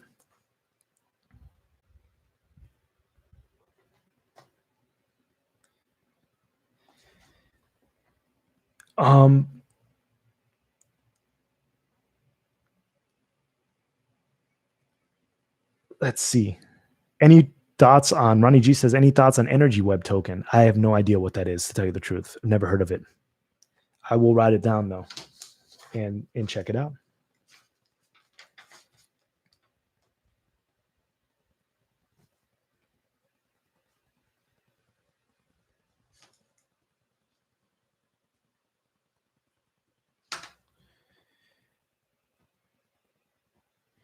Mr. Mont says, Africa deal will most likely be starting off in Ethiopia using Atala Prism identity solutions. And they are partnered with Cody, who's making Ada Pay. And now, okay, Africa deal will, sorry, Atala Prism solution. Okay. Yeah, and I bet it's Atala Prism because they're working with the government. I mean, I heard the Prime Minister, Abiy Ahmed. So, yeah. Fartburp says new addresses are created so people's balances are not revealed, only the transacted amount. So yeah, it's like a coin mixer. It uses Intel SGX, which is like a certain enclave in order to like obfuscate data or obfuscate the transactions, and think of it as a giant coin mixer. So that address is never revealed. But once you jump back from secret to secret, then of course your information is public, but you can go into the secret network and do whatever you need to do and then come out. So it's not necessarily, it has like the best of both worlds. Because think about it. Every single transaction that you do, if we're moving towards, I heard like one of the founders of the project describe it like a decentralized Uber. Like if there's a decentralized Uber in the future, and I thought this was a great example. You're paying for an Uber. That Uber driver could, you know, chop your legs off once they figure out how much ADA you have. But, you know, if you're paying with Uber with secret, there's no real, like you should be able to obfuscate some data so you can pay for services and maintain a level of privacy. Like, you know, think about how terrible that would be if you're getting chauffeured around via Uber, and then they see you're an ADA whale, and and then they know exactly where you live. Crazy. Genicita, appreciate you stopping by.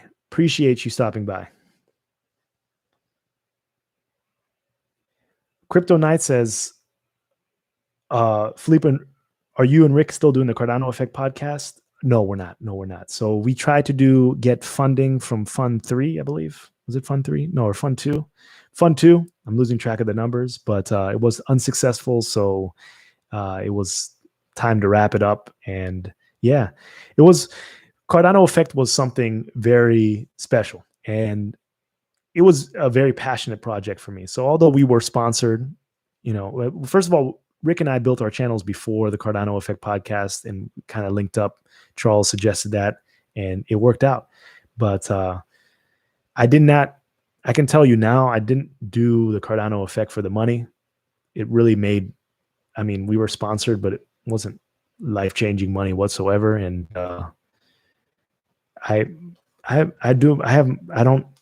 crypto is not my main gig, and I pay all my bills with my business, and I didn't really need the Cardano Effect money, nor would it change my life whatsoever as well. I kind of did it for the love of Cardano. That's why we did 120 episodes. It was crazy. Sometimes we would wake up at like 2, 3 in the morning because we had guests halfway across the world, and you wake up and they would even sometimes they would forget that there was a time, so you had to do it again the following day. Sometimes we spent hours prepping for sound, and I think one time a guest came in, we spent an hour and 45 minutes just fixing their sound and all the research. And it was very, very time consuming. I was spending more time doing that than my regular business, and I loved it. But eventually it was a time where it's time to get paid from this. And our contract was running out. So we put up our proposal and it just didn't work out. So it was time to wrap it up. And we were doing it in the bearish times, and we went 120 episodes, a couple of years. So eventually, you can't work for, and I can't say anything bad about Iohk or Cardano Foundation. They treated us very well, but eventually, you can't be a rookie forever. Eventually it's time to sign a contract. Greg Younger says, how can I check how much ADA or USD amount is in the Cardano treasury? Is there a website? Why isn't there treasury tab in Daedalus starting these value amounts in ADA, in treasury, or dollar amount? I don't know if there's a treasury website, but I think you can query it using CLI. So, if you're a stake pool operator, you can do that. But I'm not 100% sure. It may be floating around somewhere. I just haven't checked it. What I want to know from everyone, I think maybe I missed it, but in our transition from Cardano to Shelly, for our transition to Shelly, did anyone figure out what happened to Iohk's addresses, like their Shelly addresses? What are they now? Because it was transparent before, but I don't see any indication that there's any Iohk addresses now. And the only reason I ask this is because I kind of want to see the level of, they're a very large company, and I think that they need to sell in order to keep their business going. And I have no issue with that as well. I'm just curious to see what the rate of how they will be selling. Will they be selling, can they sustain themselves on just the rewards from their staking, or can they sustain themselves on their principal? Or do they have money in the bank right now and they're not going to touch it for a little bit? I would just like to monitor that for myself. I don't know if anyone has those.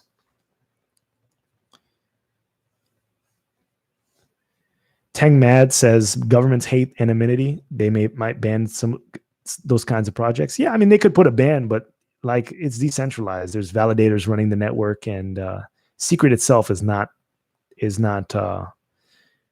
anonymous. Secret is, but yeah, anything can happen. But I honestly think that privacy is the most important feature to me right now in cryptocurrency. Ronnie G, I appreciate you. Water Taxi says, I think a lot of people don't understand that Cardano is still just a beautiful idea. Cardano still doesn't do anything yet. yeah, I mean, eventually, we're going to see what happens when Cardano releases smart contracts. And yeah, we'll see. Rob Dog says, I remember when TC was born, and I appreciate the support. You're definitely an OG. Crypto Knight says, hopefully you and Rick can get another podcast together. You guys rocked it. Thank you. Thank you. Abu Bakar, do you see ADA price in the peak of this bull run? I don't know. In the peak of this bull run, I don't know. I have no idea. I'm sorry. I'm a speculative fundamental investor, but just because my portfolio is doing well doesn't mean I know what I'm doing. I just feel like I had a good track record of picking projects. I really have. And yeah, I don't know. So I guess my best course of advice is if you don't become a technical analyst guru, become a fundamental investor and just hold for a longer period of time. And you'll find that you'll get some gains. Haywood, how you doing? Thank you, Scar for Life. I appreciate that. I appreciate the support. I really do. I really do. Thank you. Thank you. Thank you. And hopefully we can all meet one day, or I can meet some of you one day. That would be wonderful. Maybe in the next Cardano Summit, if it's in person, we can all meet there. When I first started the Telegram group, so I had a Telegram group called Cardano is Coming. I changed it to the Cardano Effect, but it was a pretty big Telegram group it was like pretty active back in the day. And there was supposed to be a party when it got to a certain price. I forgot what that price was, but I think the party was going to be in Miami. It's going to be a Cardano party exclusive. So I don't know if that's still happening. Maybe I might have to start that up.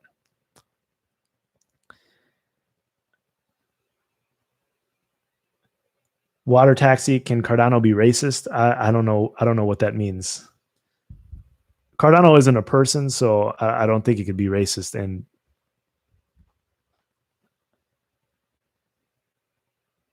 one over 124 by the dip, diamond hands, ADA. Hold on. Shout out to Titus. Jeremy, how you doing?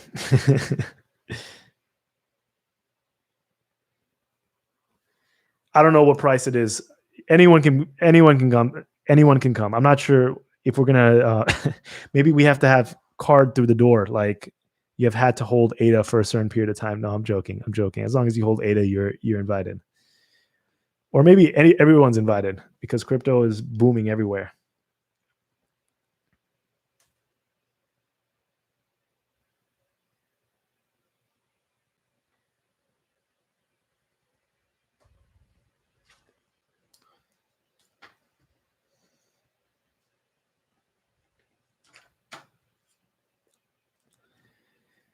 $84 people in this chat. Damn, that is impressive. Honestly, thought it was going to be like 5-10 people in this chat because I haven't been active for a while, but I appreciate the support. Fart burp, signing off. Catch you later, man. Catch you later. Crypto Nomad, we are still not over 2018 highs. I guess not right now, but I think we pulled an all-time high. Someone said $1.80 on Coinbase when it hit Coinbase Pro. Tang Mad says, is it more profitable being a stake pool owner rather than staking? It depends how much you have. Through all my crypto holdings, I make much more on staking than I do as a stake pool operator. It's probably it depends on how big your bags are. Ronnie G says, are you interested in the Polkadot ecosystem? I actually am. I want to learn a little bit more about it. Because speaking of the Polkadot ecosystem, I think Secret is building a dot bridge. So they're going to be importing, like, some of the dot tokens are going to be able to cross that bridge and become privacy versions of that dot token. So, and it's like 1-to-1. So like, for example, if you have Ethereum, you can make it Secret Ethereum and then send it to like a brand new address. So it's 1-to-1. So you're one ETH, it becomes one Secret ETH, and then you can do what you want with that. So they're going to be doing the same thing with the dot ecosystem, but I would definitely want to learn more about it. I don't think I've done my due diligence, and it's very high ranked. So I need to sit there and really understand what's going on. I know a little bit, but not enough to give you an informed opinion about what they're doing. Water Taxi says you have to tell us something about price for 2022. We might be in a bear market by then. I'm not 100% sure. Maybe not. Who knows? Abu Bakar, appreciate you. Missed you guys too. Guys and girls. If there's any girls in the chat, missed everyone. I don't know how many people are watching this chat. Crypto Nomad, but last time I checked my statistics, it's like mostly males that watch this video. But shout out to everyone. Everton says bought Dash. I like them. Yeah, Dash is pretty cool. I remember that they had that beautiful advertising. I talked about it on the Cardano effect as well. That's like my go-to line now. I talked about it on the Cardano effect. Back in 2017, I was taking a flight, and the in-flight entertainment, it was a Dash commercial. I don't know if it was for what airlines. I forgot which airlines it was. It was Delta or American. I was shocked because this was like before the bull run happened. So maybe November. And they actually paid for an infomercial within the in-flight entertainment. I was just watching it. I was like, what is going on? And that's when I got off the plane. I was like, this is going to infinity. But like crypto is, and it ended up extremely bullish. But yeah, that was a pretty cool commercial. It was like for Dash Pay. Rej, bonjour from Calgary. Everton, I like ADA as well. Good project. David Delena says, where do you recommend to stake ADA? I recommend using Daedalus. You can also use Yoroi, and I recommend staking a SCAR. Self-promotion, but you can stake wherever you'd like. I run 3 pools, SCAR, SCAR 2, SCAR 3. Water Taxi 4 in the morning here. Why am I awake? I'm not 100% sure, but I appreciate you staying in the podcast. Paul says, have you found a better way to do your staking rewards taxes? Your last video on the matter was a good insight. I have not, because I'm not going to sit there and monitor what I make for each epoch. It's really not, I just amalgamate it and give a rough estimation. But yeah, I'm not going to sit there and do it. I just give my CPA some tax documentation. I use a site called cointracking.info, upload Excel sheets from exchanges and stuff like that to make sure that I'm paying my taxes for like-kind trades. But that's the best way I know how to do my taxes right now.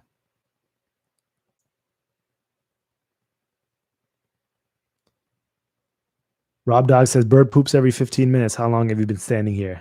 It's true. Is ADA still your largest crypto holding?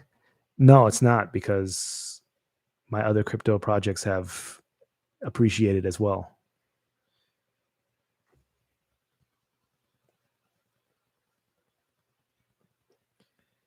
Ronnie says, do you still hang out with Barry?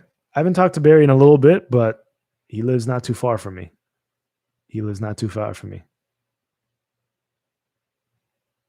But we've been friends since childhood, so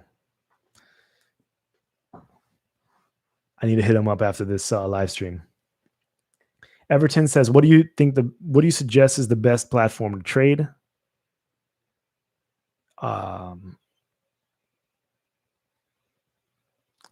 Bittrex, it depends what country you're from. Like if you're international, probably Binance, but Bittrex is a very good exchange.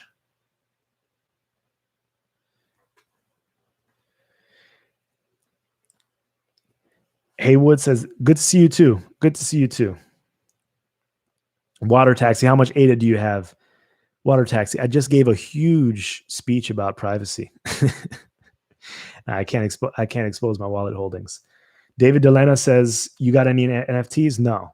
Everton, USA, probably Bittrex then. Bittrex, or, it depends what crypto you're really trading on. Like if you're just doing, if you're like a power user and you're just doing like ADA or Bitcoin or Ethereum, then use Coinbase Pro. Elizabeth, nice to see you. So I learned something new in this chat. Someone bought the NFT for the Cardano effect, and I appreciate that. And it's can be reselling for a lot of money in the future. And the NFT game is, I guess, extremely popular within Cardano. But I haven't I haven't delved into it. Pooji Mac, appreciate that. Theon says, what do you think about chilies? For all those new people, I've worn this shirt before, by the way. Iohk Summit 2019, April 17th and 18th in Miami. I have some random Cardano merchandise that I want to send to people. But then I'm going to expose my address.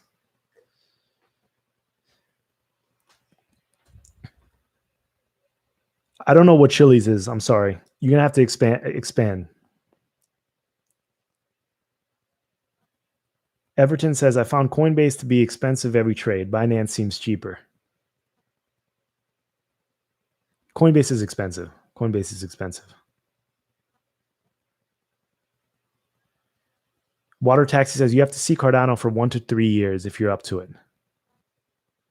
Yeah, I'm just liquidating half of my portfolio if this becomes extremely bullish within the year. So I'm still holding on to crypto. They call it the suicide stack, right? Any thoughts on the Cardano Live? Will you be a guest? Cardano Live is Rick's program. Yeah, I mean, I think it's great. I think Rick does a great job with podcasts. I mean, I was very happy to be a co-host with him on the Cardano Effect. I don't really see. I think it's wonderful. You know, maybe a guest in the future. I don't know. Yeah, perhaps. I mean, if he invites me, and I don't think I'm ready to go on a podcast right now. To tell you the truth, I think I have post-traumatic podcast disorder from the Cardano Effect and our experience through the through community funding. So I think I'm going to just lay low on the podcast. Ada for the win. I'll take some merch. CKJ Cellmate, just use Coinbase Pro, much lower fees. Yeah, Coinbase regular is not like, if you're swapping, it's probably extremely expensive.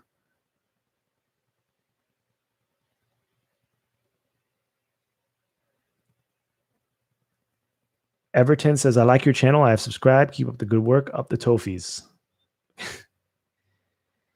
Garrett, I appreciate that. Appreciate you, Everton. Gary Golden says, FYI, tomorrow Rick is hosting a team from WADA. And we're going to try and raise some ADA to support WADA's early efforts. Can you remind me what WADA is? I don't know if I know what that is. What is that an acronym for? Diamond Mine says, considering the macro environment, I find it hard to believe that this is just another bull market followed by an overly extended bear market. Any thoughts? That's what I like to think, but the last bear market was brutal. So you still have some kind of like stress from there. It's very difficult to tell. I mean, hopefully it's not over, but I do feel like I have an itching to take profits sooner than later. Definitely not right now, but yeah, we'll see. But I'm definitely not going to ride it all the way to the bottom like last time. Well, hopefully I don't, because if it's the top now, then I'll probably ride it all the way to the bottom. But I don't think this is the top. Tang Mad says, what's your day job? So I run a small business. I've been running it I'm actually hitting my 10-year anniversary. So I run my business. I started in college. Right now, a majority of my business, I do a little bit of distribution, but mainly government contracting. So facility support services, facility management services, janitorial services, like parking shuttle services. So I provide services to the federal government. I have an office in DC, and before the pandemic, I used to fly more often, but yeah, I run contracts. So, and past couple of months have been extremely busy because I've identified quite a few lucrative opportunities that I've been going aggressively after, and I'm just getting better and better. So it's really been great. Business has been going well. Can't complain, especially since the pandemic. I know a lot of people are suffering with their small businesses, but fortunately I haven't hit that slump. And yeah. And then I also do fun things on the side. I have other projects that I'm working on. I'm working on another project, like an education-based platform that I'm very excited about releasing It has nothing to do with crypto, but it's like this whole education-based ecosystem. I'm kind of passionate about it, and I see a business model for it. So we'll see. Crypto Knight says, Philippe, basically we have a handful of smart contract protocols in 3 years. Do you see Cardano as a top player in the space? Yes, I do. Yes, I do. Like I said before, the Cardano community is extremely, I mean, like, like, barring like a like black swan event for Cardano. I think Cardano is here to stay. It's a blue chip crypto now, and I think the community is so large. It's hit that kind of inflection point where it's not going anywhere. I mean, how high it will go, who knows? But as far as just completely disappearing or just failing, I highly doubt it's going to do that. The community is too strong for that. So it will be a smart contract player. I don't think it's going to be the largest smart contract player, but I think it will be a smart contract player. But who knows? Who knows? Who knows? GR4Y says, hey, bro, I will be willing to do you a good deal on the NFT card. It is one of my faves, and there's a kind of sad nostalgia about that particular card. Can chat offline. I don't want to be disrespectful, but I don't want to buy an NFT card. I don't want to disrespect it at all, but go for it. You know, like, I mean, on my NFT card, like, please keep it. Please keep it. Please keep it. I don't want to buy it. I'm sorry. I just don't want to buy it.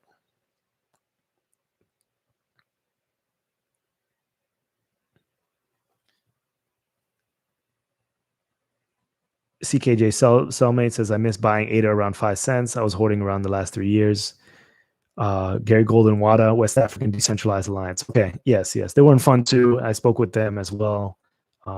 I went on one of their podcasts as well. I don't know if it was a WADA podcast directly, but yeah, I know some of the players in that alliance. I just didn't know what it stood for, but I do know what you're talking about. Water Taxi says, after bear market, you get your bull market within a couple of years, perhaps. ADA for the win. Any insights on projects migrating to Cardano? I mean, from what I've seen, I don't know too much about AGI, Singularity. It didn't like the initial glance. I haven't done a deep research. It didn't really interest me that much. But I don't know. I'm still keeping my eyes open to see if there are any projects that really like spark my attention. Diamond Hands, article ADA is going to make me rich. Oh yeah.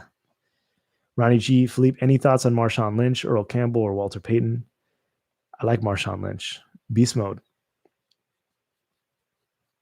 I've watched some Walter Payton clips and some Earl Campbell clips. Once again, I'm not the biggest football fan, but Marshawn Lynch is a beast. I used to watch a lot of football when I was younger, like in high school, and play a lot of Madden, but I don't know. You really have to invest like your time in understanding the players in order to really feel invested in the team. And I just haven't had the chance to do that. I haven't had the time to do that. Max Zulu says, with all due respect, there's bad blood between you and IOG and Iohk. So what is the point of the stream? Well, I don't know if that was respectful, but yeah, what bad blood do you speak of? There's no bad blood between me and IOG and Iohk. You can't, you have to elaborate, because I literally have not said anything bad about IOG or Iohk at all. I think they treated me extremely well when they were sponsoring the podcast. I have no issues with them. Can I know it's an emotional process, investing and stuff like that, but I think I should be able to voice my opinions or my concerns without it being a me versus. There's no bad blood. I don't feel any bad blood. Rob Dog says, struggling with the idea to sell ADA or keep it staked. If it stays at $1 and the staking rewards are 5% for years to come, then cool. But the bear market we got was pretty savage. It was.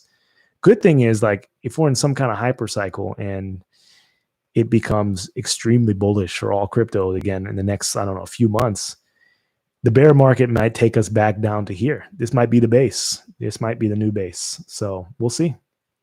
Gary Golden says, I've been around Cardano since July 2017. Community has changed a lot. Despite noise of people in it to get rich, I find Cardano community to be very supportive. We have another decade of work to do. Yeah, community has grown a lot and changed a lot. Good observation. Matthew French, what other cryptos do you consider? Just, I have a couple projects that I'm working, like I invest in, I've invested in over the years, but I was talking about Secret for a while, like, I don't know, like 20, 30 minutes ago. Blue chip, yes. Pujimax says crypto videos have been my go-to plays during this pandemic time. That's good. It's good. That's good. Water Taxi NFT, great investment. Snowman, hope to see you more. Missed you too. Appreciate you hopping in. Yeah, thank you. Gary Golden, people shouldn't take your comments out of context. Nothing wrong or untrue with what you've shared. Appreciate that, Gary. Yes. I honestly, I'm a straight up person. I've got no beef with anyone. I'm in my own lane. I'm a fundamental investor. Like I said before, I made a video 2 years ago that said 3-year mark is where you figure out whether a business is viable or not. We're almost at 4 years. I can for sure say where we went wrong or where I think things went wrong. It's not, I'm running my pools indefinitely within Cardano. It is what it is. Brent Peterson says, I have some AGI and it's done very well. I worry though, I might be funding Skynet. How advanced? Like, what is AGI working on? Like, what kind of AIs are they working on? I'm not 100% sure. Give me a breakdown. Mac Zulu says, I've been following you for a while and your energy is not the same towards the project. I mean, maybe, like I definitely have noticed certain things, but it's, yeah, I mean, it is what it is. It is what it is. People grow and people evolve. And, yeah, I mean, I think Cardano is great. I just said it's a blue chip crypto. That's, that's it. I mean, I don't know what else to say. Water Taxi is it possible to like Cardano and Ethereum at the same time? Yeah, I think so. Yeah. And, I hold no Ethereum. I'll let you know that I have an ERC20 token, but I don't hold Ethereum. Ronnie G says, Philippe, are you interested in the Coinbase IPO? It's very difficult for me because I used to be trading a lot in the stock market. Then I kind of sold everything and came into crypto. But the valuations don't make much sense to me anymore. $100 billion pre-IPO evaluation for Coinbase.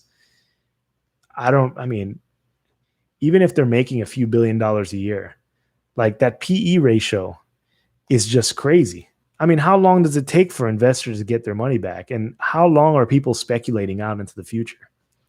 How do you get into a company that's worth $100 billion and justify that, it's going to 10x, which it probably will at some time, but it's just so high to me. The game's already rigged because there's people that were getting in investments like in Coinbase at under $1 billion valuation in private sales. So they're just, I don't know, giant Ponzi. They're just dumping on you as soon as the IPO hits. So I don't know, if we go into some kind of stock recession and Coinbase goes very low, then maybe I'll scoop some up. But other than that, I don't see myself investing in Coinbase when it hits market.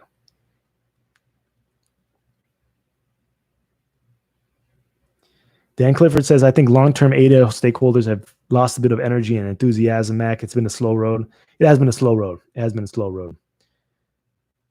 Water Taxi says that's a big shame to not hold any ETH. Yeah, I mean, I agree with you. I just haven't invested in Ethereum. I just haven't made that step forward. But, if I ever, when I was talking about running staking services for other coins, if I decide to run an ETH validator, then I'll buy some ETH because I'm going to need some ETH in order to validate. I probably should buy it now before price gets too high.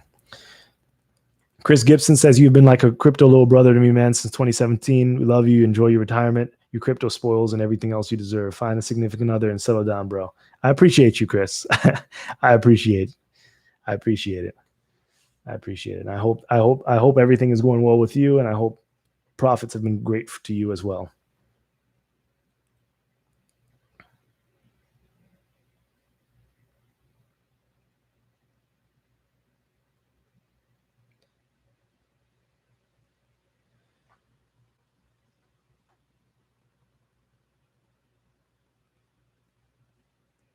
Puji Mac, do you outsource the running of your pools? No, no.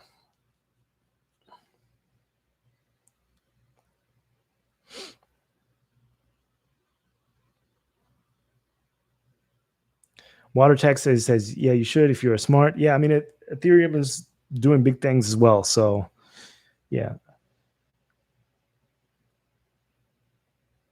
Yeah, Puji Mac, if you're interested in setting up a pool, there's a lot of documentation out there. So you can go to the Cardano Stake Pool Best Practices Telegram group. There are tutorials, there are guides. A lot of community members have spent a lot of time creating guides. I think the Cardano Foundation has also put out a guide. So you can go to the forum.cardano.org, and go ahead and set up a stake pool. All I have to do is warn you is that there are a lot of stake pools out there. So if you plan on not receiving a lot of delegation and you don't have a lot of pledge, or you don't have a lot of skin in the game, then it may not be worth your time to actually create a staking pool. It may be worth your time to just delegate your stake. But if you do have a lot of plan to get a lot of delegation, or you do have a lot of ADA yourself, then by all means, go and set up your pool. It's a lot easier to set up a pool now than it was during the ITN. So things have improved dramatically.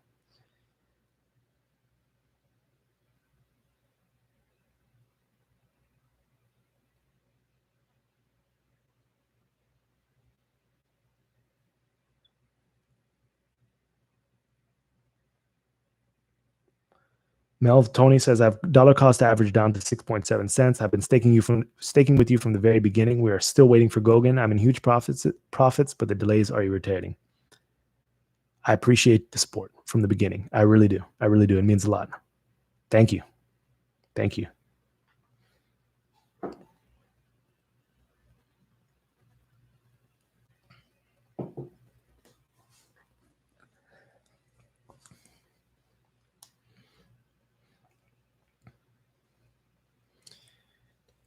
Ronnie G says, do I listen to Pete Rock? Is that a crypto guy? I don't know who he is.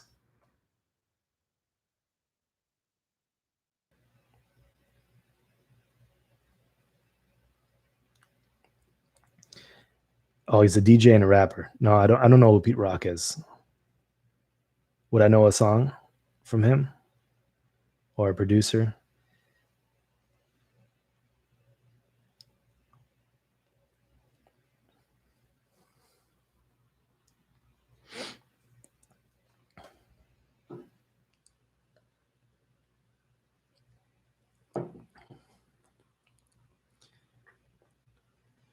Do I listen to Oasis? I don't know who that is either. Pardon my ignorance. I don't know who that is.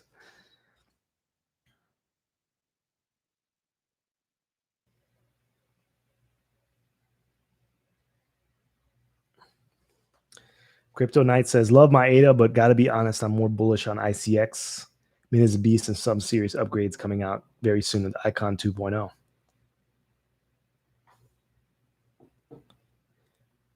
Water Taxi, if you give me a song, maybe Wonderwall. Okay, now that rings a bell.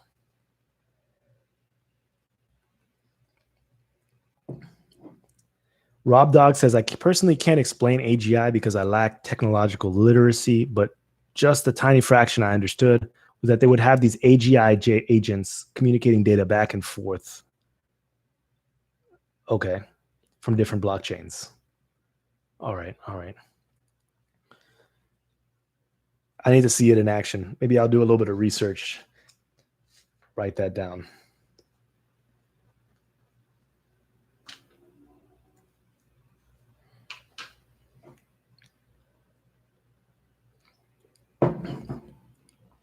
So without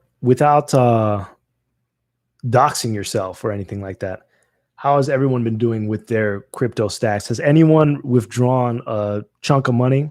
Has this been life-changing money to anyone? Has anyone, I don't know, has your situation changed? Has life gotten a lot better for you? Are you a lot more comfortable? What are your thoughts? What are your feelings? What's going on? You don't have to delve into personal information, but how are these prices making you feel?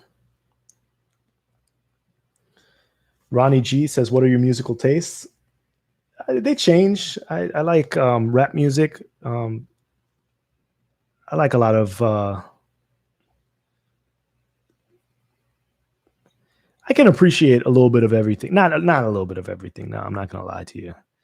I don't like to, like, I can't listen to like radio music or anything like that. It has to be a little bit like not mainstream. I don't know if that makes me a hipster or something like that, but like Fuji Max says, how many years for mass adoption? I'm not sure. Maybe I have to get those more human-friendly addresses first, and then we can figure that out. Daniel Lynch says, waiting for Gogan and African news. Okay. Melv Tony says, I'm well into six figures with ADA. Congratulations. Jenny Sita says, I can totally understand getting burned out after so much enthusiasm and slow progress. Perhaps you'll miss us soon enough and be back to us, LOL. You're an OG. I learned lots from you. Thanks you for everything. Appreciate that. Jenny Sita. I appreciate that. And I hope everything is going well with you. Definitely, burned out is definitely a feeling you can get for sure.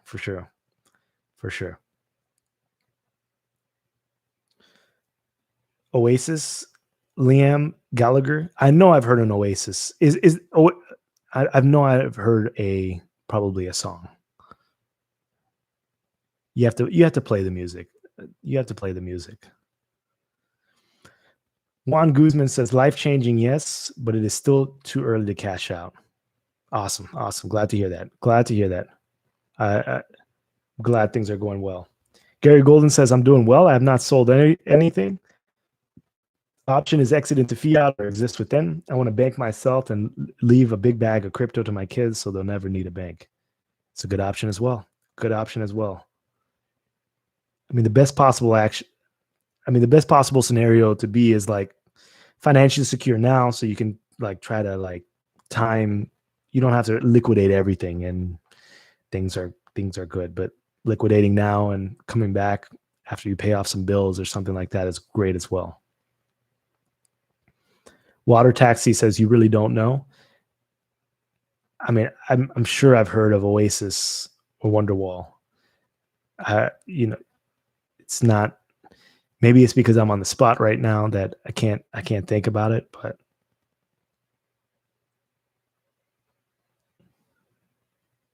Crypto Knight says, I think it's very early to start selling. Institutional capital is now just flowing and will continue to flow heavy for, I believe, another 5 to 6 months. That could be the case. Darth Duggan says, hey, Philippe, happy to see you again. Happy to see you too. Thanks for the support from the beginning. I have a question for you. Do you have any good trusted sources I can go to about taxes regarding proof of stake and the kind of information we should know about? I don't have any good sources. I'm sorry. The only thing I do is update my cointracking.info spreadsheet. It puts everything, gives me my end of the year taxes with my long-term and short-term gains using Excel documents from exchanges. And I just give it to my CPA. But there's not really a good information out there. All I know is I've been paying my taxes on like-kind trades since 2017. I don't want to get slammed at all, but it's difficult. I don't know how to help you. You probably need to get a CPA. Crinkle says, ADA has afforded me peace of mind. Glad to hear that. That's wonderful news.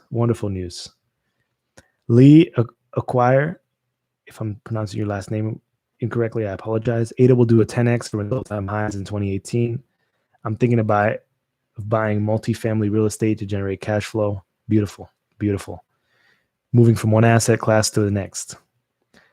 Paul Joseph says, yes, over 15x. Dar says, I'm killing it on staking rewards. I'm committed to start Cardano pools, not withdrawal.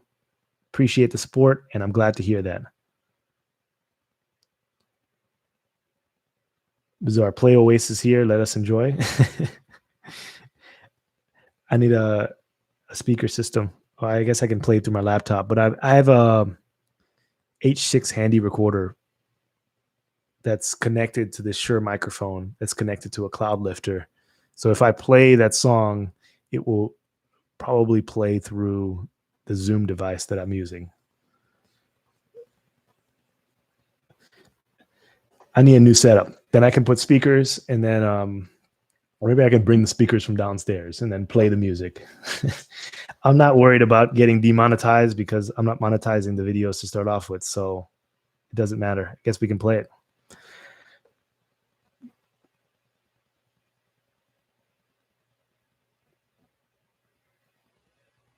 Gigi says, my SCAR rewards are doing great too. Thanks. Appreciate you staking with me. Appreciate that. And I'm glad that's the case. Glad that's the case. Yeah, I mean, like obviously everyone, like most people that are familiar with this channel know that I own multiple cryptocurrencies, and I have for a very long time. And like now my staking rewards, like, yeah, I'm making a healthy like 6-figure salary with staking rewards in these current times.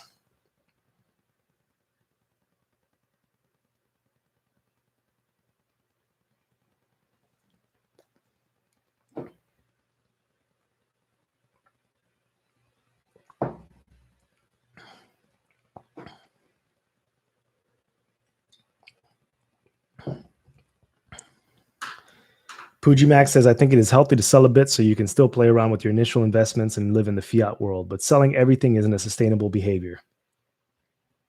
Yeah, I agree.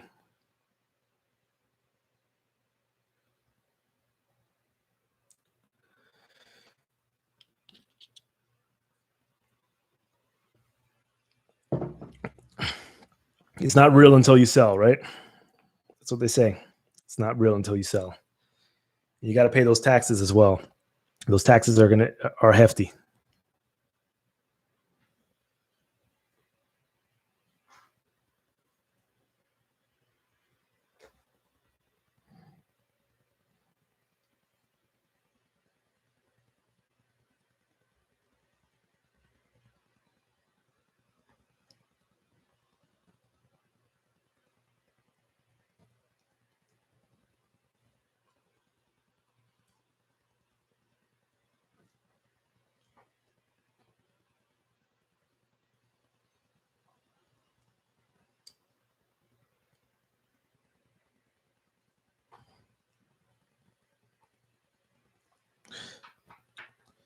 Two-hour and 37-minute live stream. I didn't know it was going to be able to last this long.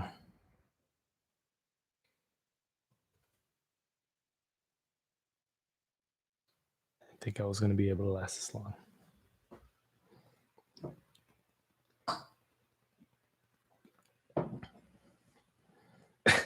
Water taxi. I don't think I can play Oasis. Like I said, it's going to be through my Zoom recorder. I don't have separate speakers. Diesel Hound, crypto is more real than a Federal Reserve liabilities to me. Crypto Knight is crypto is here to stay. Cashing out in full, I believe, would be naive and a big mistake. One will regret later in life. Yeah, if you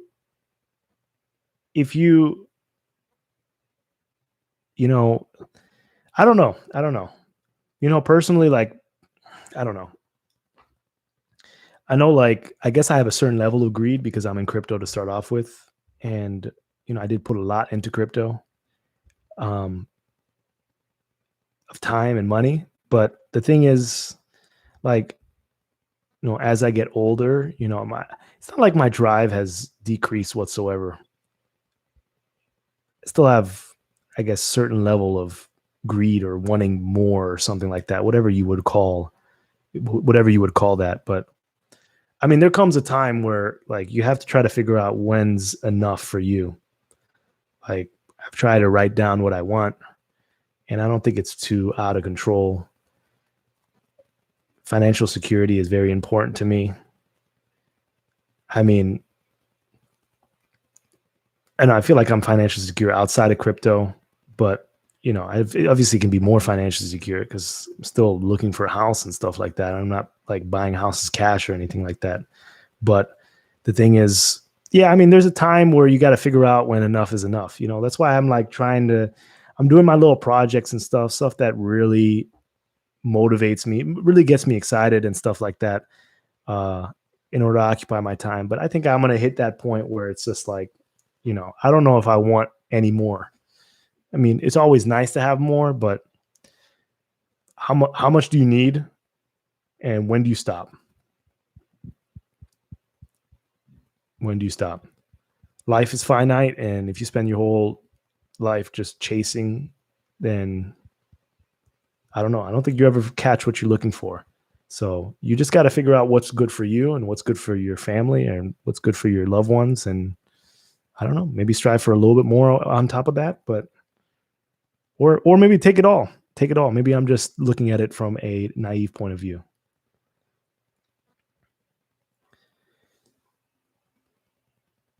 Jenny Sita, you miss us. That's why. Yeah, it's been a while since I've done this. So yeah, I guess so. Brent Peterson says, I'm a huge Celsius fan. If ADA can be stored on their platform to earn interest, does that hurt the SBO? Yeah, I mean, you're not delegating to a stake pool operator, like a third party stake pool operator. I mean, Celsius is probably running their own pool or something like that. I don't know what they're doing. But I'm pretty sure you can probably get higher returns just delegating to another stake pool operator. They usually beat the exchanges. Water Taxi says, then you're playing it yourself. Okay. Darth says, so I plan on withdrawing return rewards earned, not touching the principal investment that's staked, and I plan on being part of Cardano stake pools for a very long time. You're planning on keeping the pools up indefinitely. I'm getting a little bit older, but indefinitely. So yeah, they're going to be always up. So yeah, I think that's the key. Like trying to get enough from your staking pool rewards. So, your like life is a lot easier. It helps you out. Ronnie G says, Philippe, that this has been life-changing. My wife is quitting her job to stay at home and focus on the family. Game changer for us. We've been ships in the night for 8 years. Oh, wow. Ronnie G, that's amazing. That is awesome. That's wonderful to hear. I mean, that's like true freedom right there. True freedom. True freedom. Crypto Knight says, is crypto here to stay in your opinion? Yeah, I think so. I think it's definitely proven itself. It's been around for quite some time, and yeah, I don't think it's going anywhere. Danny says, "Oh, it's been thanks for popping in the chat. I appreciate you. I really do." Pujimax says, "Stable passive income both in crypto and fiat as your goal." Yeah, definitely. I tried to establish my passive income streams in, like in not in crypto as well, and I enjoy that. Dutch says, when are you going to let us know about switching to SCAR 3? Oh, you can switch now. I sent out a letter if you're part of the newsletter, and I also put out a little video. There's not too much ADA in SCAR 3 yet, but someone just informed me that they may change their mind and change it back to K. They may stick with the original plan and go up to K equals 1,000. So who knows? But I'm going to leave that pool open because the worst thing you can do is close a pool. The worst thing you can do is close a pool. Worst thing you can do, because like not everyone is going to exit the pool. So, it's like, I don't know who's behind each address. I can't contact you individually. I can send out a newsletter, but what if you're overseas or something? So once a pool opens, it's going to stay. And if the pools fill up, SCAR 4 will open. But right now there's no need to. I mean, SCAR 3 is not really full. SCAR 2 is not close to being full. SCAR is, I don't know, 75, 85%, 90% full, but all the pools are relatively low. So, I mean, they're relatively safe. Juan Guzman says, are you required to pay taxes on ADA staking rewards when received? I mean, depends how you look at it, but I do pay taxes on my staking rewards. Send it all to my CPA. Crinkle says, congrats to Ronnie G. Yeah, that's the best story. That's the best story. That's awesome. That is awesome. Tom Tanaka says, is it Tom Tanaka or Tom Tanaka? Long time no see. I'm delegating your pool. Thank you. Thank you. Thank you. Thank you. Appreciate that. And appreciate you popping in. Rob Dog says, I've only sold some Ethereum in February, but continue adding Bitcoin and ADA mostly since early 2019 when I recognized some level of depression through 2019 through 2020 for being too attached to the prices. Okay. Sounds good. Sounds good. Sounds good. Vishnu says, what's the income on stake pool operations? Is it worth it for new players? It really depends. I mean, we take like SCAR pools, SCAR 2, SCAR 3. It's a 1.99% operating fee. I mean, it's all, you could figure out exactly how much the operators are getting by taking the amount that's actually delegated to the pool, multiplying it by the percentage that they're receiving, that they're hitting their blocks, multiplied by that percentage that they're actually taking for the operating fee, and then subtracting what you think that the server costs are going to be. So it's that's what you can figure out. I mean, it's life-changing to some. It may be life-changing to some, depending on your geographical location or how big your pools are. SCAR pools are not life-changing to me. Maybe they will be in the future, but at the moment, no. And, in the future, plan with my team to also open up a couple other staking services. So for other coins, and the next coin we're going to be working on, we bought the server, working on it. It's using Intel SGX, and it's a lot more complicated process than we initially thought, but we'll be offering validating services for secret delegators because that's a project that I like. So we're going to be doing lots of different projects. Cardano, of course, just offering a basket of staking pool solutions. It's going to be pretty cool.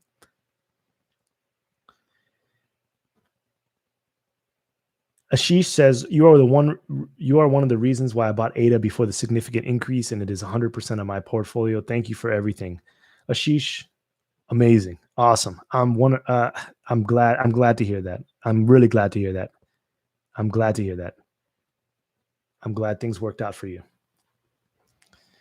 Crypto Knight says, is it very difficult to be a stake pool operator? Not as difficult as it was during the ITN. So it's a lot more manageable now. And there are a lot of wonderful guides out there written by great community members that have spent a lot of time really going through the documentation. Cardano Foundation has also put out some information. Check out the forum.cardano.org. Check out the Cardano Best Practices Stake Pool group. And there's information floating all the way around there. You want to be careful, though, especially with Pledge. Making sure that you're running a secure operation, because there are thieves out there that have stolen operators' pledge, and it's very tragic. So don't be a victim, and take your time. Rob Dog says, but in 2021, my portfolio is amazing now. And as far as my current emotions, I'm pretty happy. My confidence in everything I do is heightened. Conversations I have with friends, family has improved. That's wonderful. Exercising and having a good paying job has played a role as well. That's wonderful. Wonderful. Glad to hear that. Glad to hear that. Gary Golden, appreciate you. Appreciate you. Thank you. Thank you. Thank you. Homer Pimpson, never cash out. Yeah.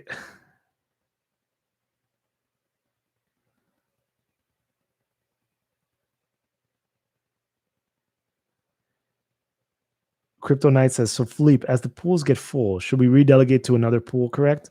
Yeah, I mean, if they get oversaturated. So if you see them go over 100%, then you need to redelegate to another pool. It has not happened to any of my pools.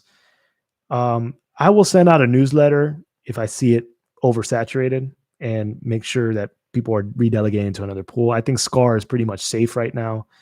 We're not close to the saturation point. Now, if K goes to 1,000, like was originally planned, or originally that was the original date for K equals 1,000 was supposed to be in March, according to Iohk. If that ends up actually going to 1,000 at some point in the future, then SCAR will be oversaturated. Then you're going to want to move. But we have 3 buckets: SCAR, SCAR 2, SCAR 3. You can move to either of these pools. So I will let you know for sure. I'll be on it.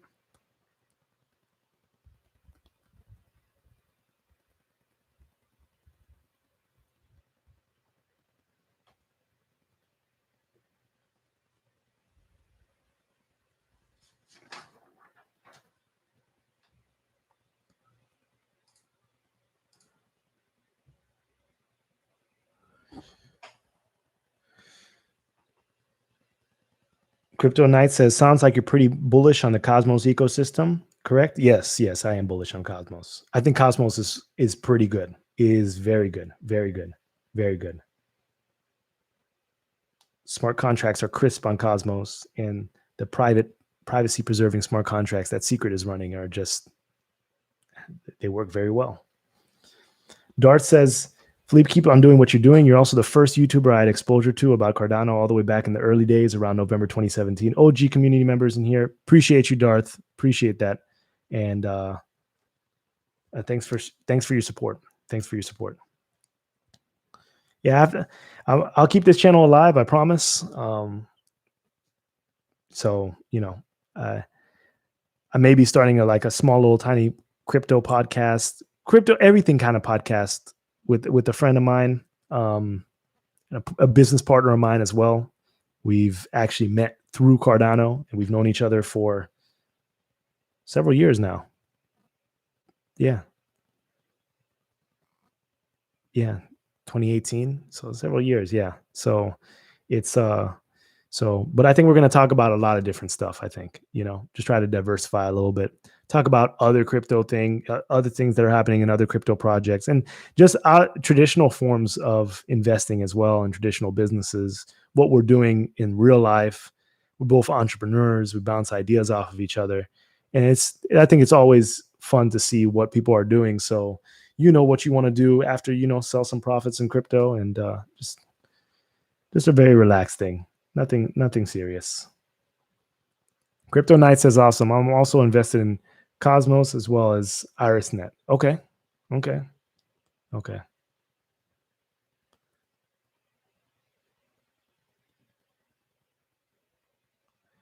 Water Taxi says, those glasses really work for you, or is it for the stage? No, they work for me.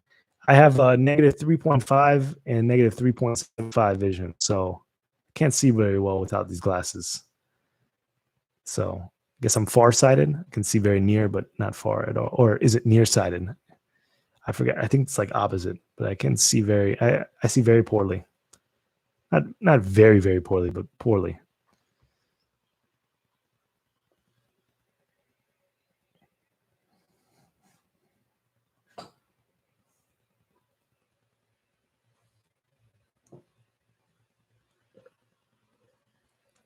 I can't see you, Water Taxi.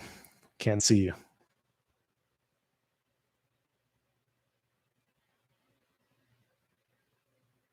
Genitita says, sounds like a good fit. You're a good devil's advocate. Awesome. So we'll see what happens. But, I'm always going to keep people informed about what's happening in Cardano in my perspective. Obviously, I haven't done these daily videos anymore, or back in the day I used to just crank them out, but it is exhausting. It is exhausting. Vishnu says, have you heard of ICX and Icon? Yes, I have. I was invested in ICX, I don't know, maybe a year ago. But yeah, I sold, but I don't think it's a bad project. Ronnie G says, have you traveled to the homeland? Which homeland are you talking about? Because if you're talking about Haiti, which is where my family originated from, yes. If you're talking about Africa, yes, I have been to Africa as well. So been to both. Juan Guzman says, what's the next Cardano? The next Cardano is secret. No, I don't know what the next Cardano is. Something I don't know. I don't know what blockchain 4.0 is. Maybe it ends at Cardano. Maybe Cardano 3.0 is the pinnacle. Maybe it's the pinnacle. So yeah.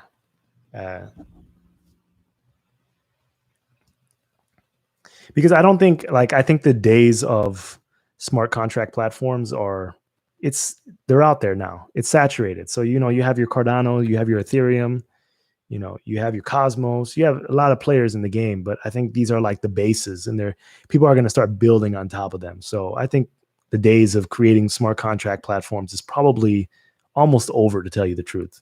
So now it's going to be about the capabilities of the actual system. So who's going to build on Cardano? Who's going to build on Ethereum? Who's going to build on XY? Who's going to build on Algorand? Who's going to build on Polkadot? That's what it's about now. So I think the players have solidified themselves. So one thing I could say about Cardano, it probably presented itself at the right time. Starting a project like that now probably wouldn't make much sense, but they did it at the correct time. So that's what it's about. And Darth says, I might be looking to get interested in cannabis stocks in the future. If federal regulations get lifted, it's a huge industry being born overnight, Yes, definitely. Definitely. I think that's huge. Yeah. I mean, probably opening up a weed shop is definitely is the thing to do when it gets legalized across all the states or wherever location you're in. I would definitely need help if I was investing in cannabis, because I know there's some passionate cannabis investors and weed smokers that know everything that's going on. So, and I don't know as much about weed and weed stocks as someone that's more passionate about it. But, I guess the Amazon of weed delivery is probably coming soon, right? Ronnie G, Haiti? Yes. Most of my family lives in Haiti, so I've been, I don't know, 5-6 times.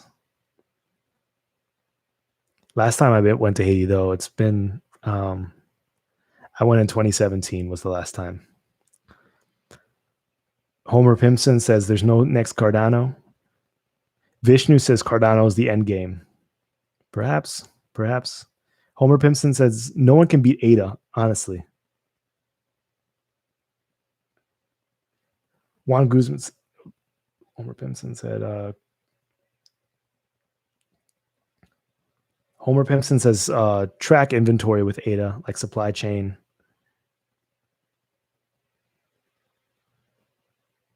Yeah, I just wonder I just hope that like these kind of solutions are actually consuming the product. Like you need ADA in order to, like, for example, if you track like coffee on the blockchain, you actually need ADA in order to do it. Like when, I'm blanking out, but when, when the Cardano did a shoe with New Balance, when they used the Kawhi Leonard shoe and they tracked it, and turns out the shoe that they released that colored coin on was only for, it was only for the shoe that was sold at that specific pop-up location somewhere on the West Coast. So in that store. So it was a Kawhi Leonard shoe, and they were putting the shoes on the blockchain. So like it's an authenticity thing. So it tracks exactly whether or not that shoe is authentic. And that's very important in the shoe game. Extremely important in the shoe game, because people are faking it left and right. So I think that was a great use case. But when they actually did the launch event, I monitored the blockchain. I can remember because I was monitoring in real time to see if any ADA was consumed every time someone scanned the actual QR code to register their product. And it wasn't, because it was a colored coin, and it's something done like, it's considered not really like consuming ADA. So you have to incentivize a supply chain network to actually invest in ADA in order to pay ADA as a fee in order to register their products on the blockchain, in order for it to have any sort of value to the Cardano, like to the ADA holder. Otherwise, it's just a Cardano product, but it's not necessarily interacting with ADA. So you have to create a value proposition that's strong enough in order to incentivize a company to actually invest in ADA in order to pay those fees. And I don't know what that looks like. They may be incentivized. That may have to deal with like certain grants that are provided in the ecosystem in order to provide like rewards for, like either cashback rewards for companies actually using the product, like using ADA in order to register their products on the blockchain. Or I don't know. It's a difficult question. whether you're going to actually consume the actual asset in order to use your product or service.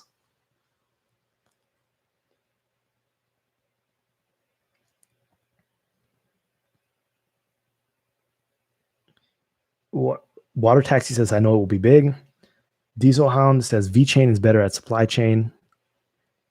Water Taxi, if you blank out, play Wonderwall. Okay. Kanalakak says, what DeFi projects are coming for Cardano and when are they expected? I'm not 100% sure. I did interview the liquid finance guys back in the day. I think they're going to be releasing their own token. So I don't know if they're going to be doing some kind of LP for their token. I remember DC talking about it with me, but I have to rewatch that interview. But I don't know. I'm not 100% sure what DeFi projects are coming to Cardano. I think I'll get more granulated when smart contracts are closer to a release date. But if they're expected in like August, I'm probably not going to be. Nothing is serious until that comes out. Water Taxi says extreme market gap is needed for $20.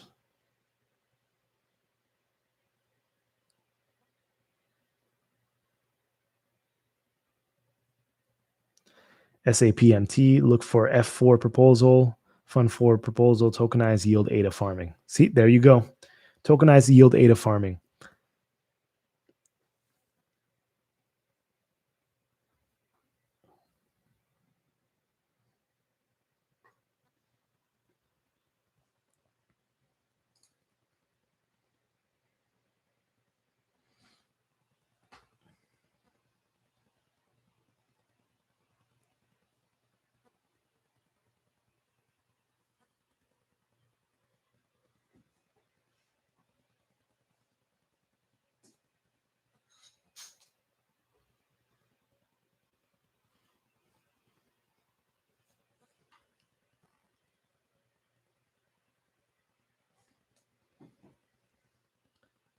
Some more water in here.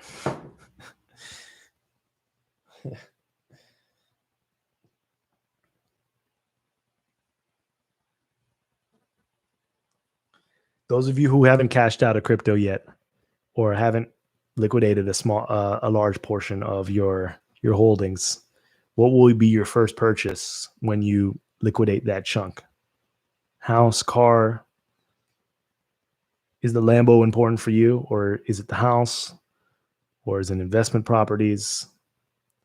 What is it?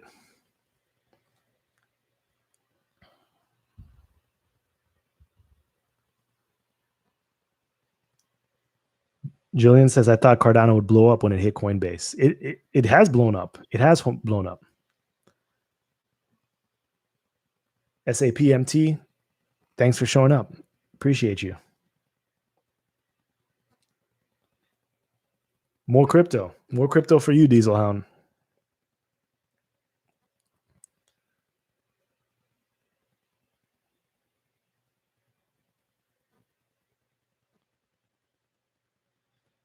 Water Taxi, if ADA ever hits $5 this year, it will be extreme. Yeah, that's it. That's an extreme price.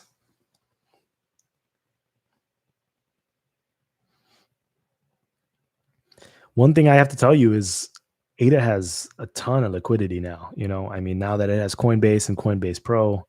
So, if the price is stable, unless you have so much ADA, it's hard to move the price unless you're a mega whale.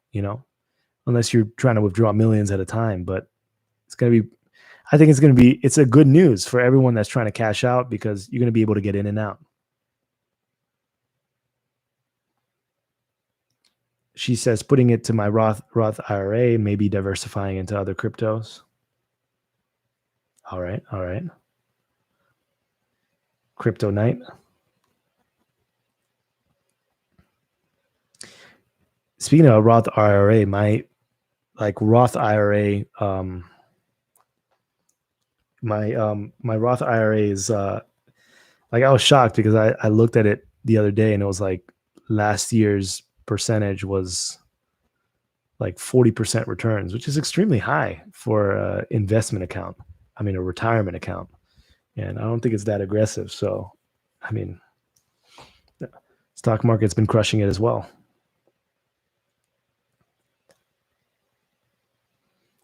Yeah, crypto night. Yeah, ADA did rocket. That's a huge gain. I mean, ADA probably had one of the greatest price appreciations in this past year out of all the projects out there.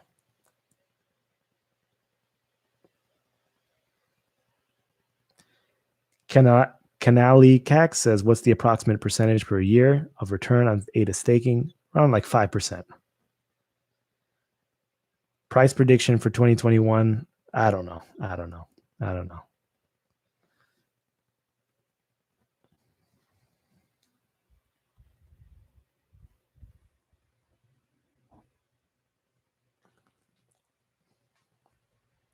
Yam, nice to see you.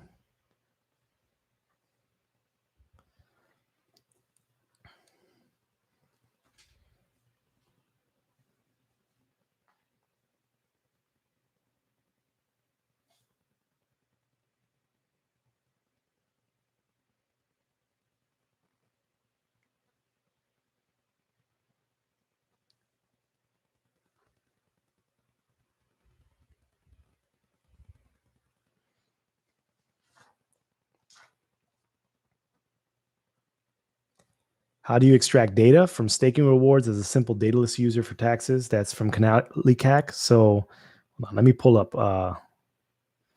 So if you go to, so there's 4 icons in your Daedalus wallet. The second icon with the logo with the lines and the dots, where the delegation center is at, there's a tab that says rewards. And you click that tab that says rewards and you click export CSV, and it's going to export it into an Excel document. So you open it up in Excel, and after that, you see exactly how many rewards you've gotten over. It's cumulatively, so it doesn't break it down per epoch. So you really have to kind of like guesstimate how much it was. Personally, me, I don't keep track of what I'm getting each epoch. That would be extremely burdensome, cumbersome. And yeah, I don't have time for that. So I just like amalgamate the data and take a rough average, send it to the CPA, chops it up, sends it to me, and I pay the IRS.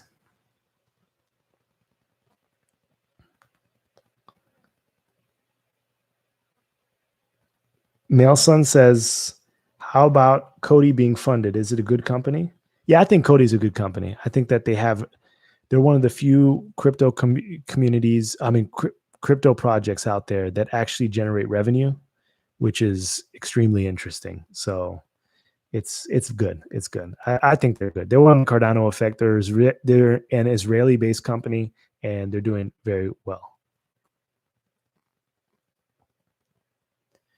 ADA roadmap will make your jaw go wide. Canalicac says, but it extracts only one result. Yeah, that's the problem.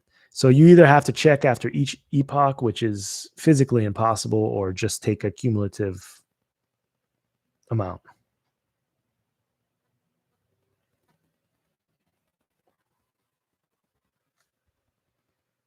It's tough. It's tough.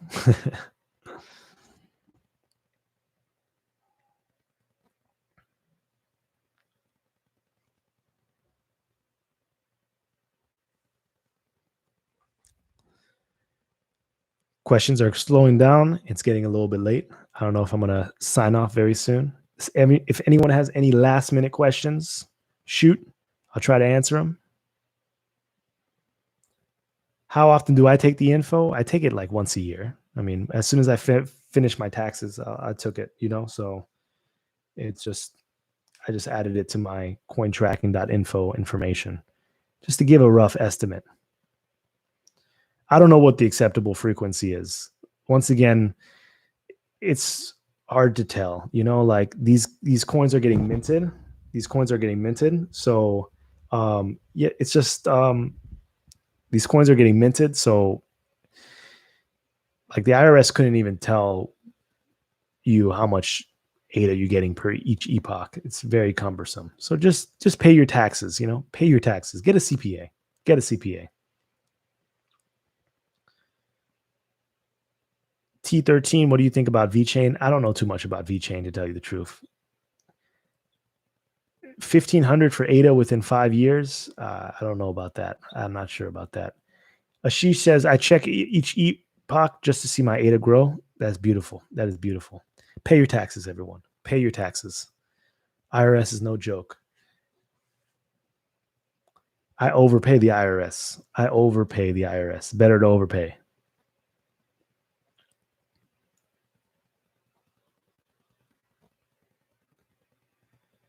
Oh, you're in the EU. Not familiar with terms. Okay.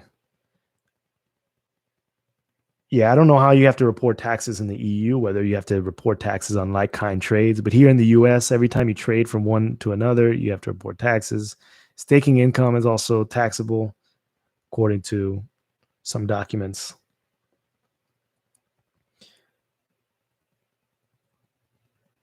Osimar says pay taxes only when you take them out, correct? I don't, it's up to you. I mean, it really is up to you. It's a case by case basis, you know, like just, I don't know, do your best and hit with the CPA, you know, like I don't know. It's very hard to tell. It's very hard to tell. But definitely pay when you leave, for sure. But I don't know if the laws are as strict in the EU as far as crypto taxes. She says, I will pay taxes next year. Started staking this year. Water taxi, I don't pay. Yeah, that's, you know, I guess that's why privacy is important as well, right? So, but if the IRS is in the chat, I just sent you the check. You've already cashed it out. I pay.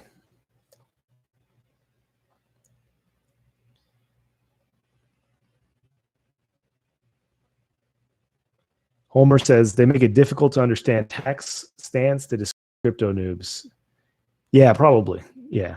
SFB says, should I buy Cardano? I'm between Polkadot and Cardano. That's up to you. That's up to you. Crypto Knight says, are those crypto tax software companies legit? Yeah, yeah. Cointracking.info, you know, I paid for the past like 3-4 years. So when you go on Bittrex, you can download an Excel document and you just feed it into the program and it just spits out your long-term and short-term gains and all your trades and everything like that. It's just like an API. It's not necessarily, I mean, you can connect it straight to your Bittrex actually. You don't have to download an Excel document, but I just download Excel documents because I don't like giving third-party credentials to different, I don't know, exchanges. But I think it's fine because I'm not going to sit there and manually do it.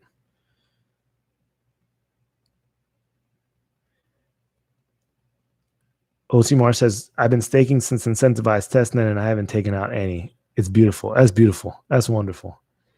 Canali Cac says, same situation. Every transaction is a taxable event and taxes on mining must be paid same time as the time of mining. Yeah, it's very difficult. SFB says, I dumped all my Ethereum. Water taxi, if that works for you. Omer says, IRS are the biggest gangsters. Yeah, for sure. I mean, I don't want to play with the IRS. I mean, if people in the chat feel comfortable doing that, what's the most you can withdraw from Binance? $1 million? I have no idea. I don't use Binance. Crypto Knight says, thanks. I don't want to get on Uncle Sam's bad side. For sure. For sure. The most upsetting part is, you know, that your tax money, as soon as you send your tax money, it's like, it just disappears in a second. It's usually like in the form of a bomb, or maybe Congress printed a bill and used color ink in order to provide that copy of that bill to each legislator. you know, it just disappears immediately.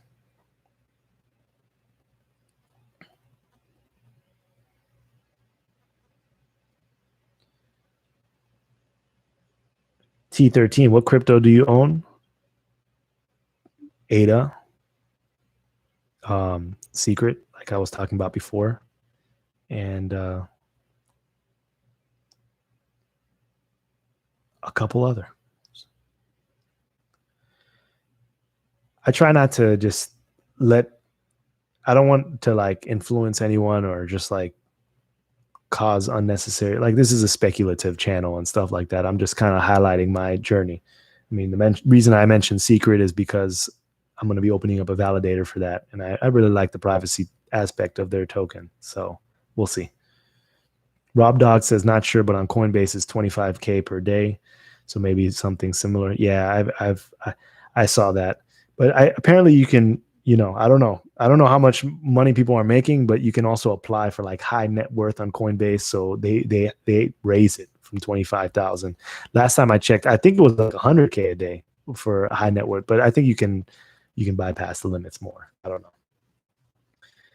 Then I pay. SFB says, "Are you following the XRP news? What are your thoughts?" No, I'm not really following the XRP news, but I did read some of that the docket when they got when they got in trouble with the SEC, and it didn't look good at all. But you know, who knows? You know, like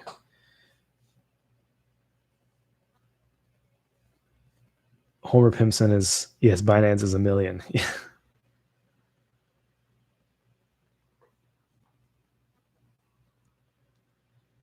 Water taxi Oasis. Listen to Oasis while you go. Okay.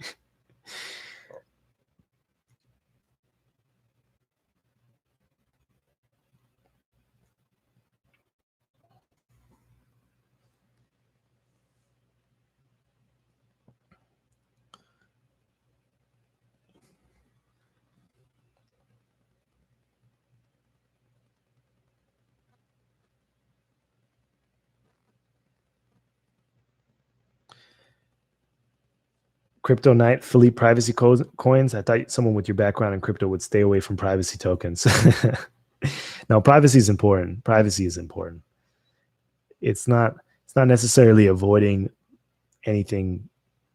Like it's not avoiding stuff. Like Secret is not the privacy token. Secret is the privacy token. But like I said before, why don't you like go to buy something with your ADA? Anyone in this chat, tell me if they're comfortable buying something with their ADA right now in like a small mom and pop merchant, sending it like ship it, for example, ship it, have your name and address, buy it with ADA, get it shipped to your place. Not only will your address be on file, like they'll know exactly your holdings, but they'll be able to monitor your transactions all the way through. You know, it's crazy. Think about if you get into like a legal dispute or maybe like a marital dispute and someone has your address, you're never getting away. You're never getting away. This person went to Walgreens at 5:50 p.m. You know, they went to Walmart at 6:20 p.m. the next day. You know, they purchased this. You never get. It's tracked.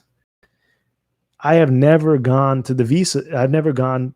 I went to Publix today to do grocery shopping, and when I swipe my Visa, the cashier is not behind there looking at my bank statement or looking at the amount of money I have left in my account. There's some kind of privacy there, you know. So I think that there should be some kind of privacy. Homer Pimpson says Ada will not rock and roll star.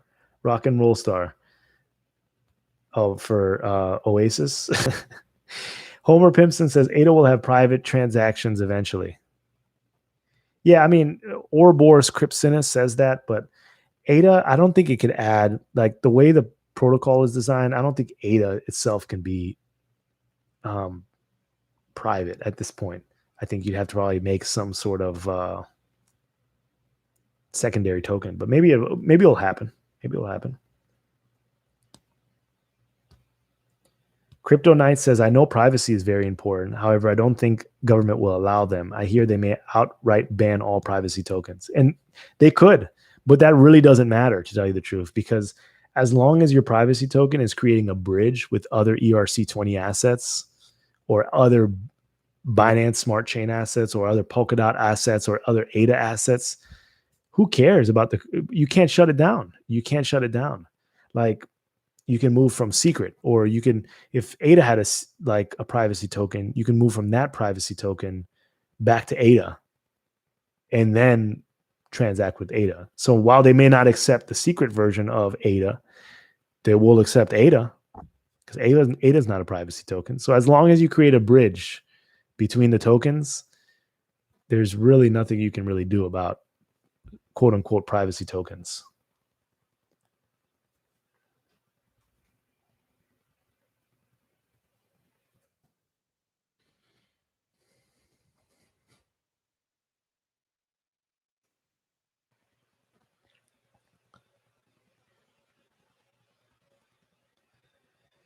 Homer Pimpson says, scary Gattaca ambitions. I don't even know what Gattaca ambitions are. I'm going to type that in and see what that is. What does that mean?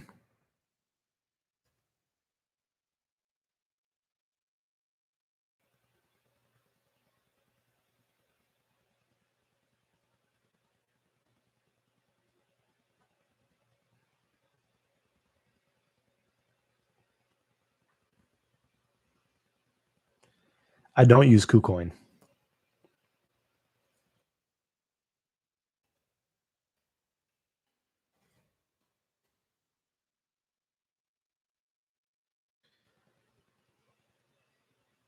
You work at Rotterdam Harbor?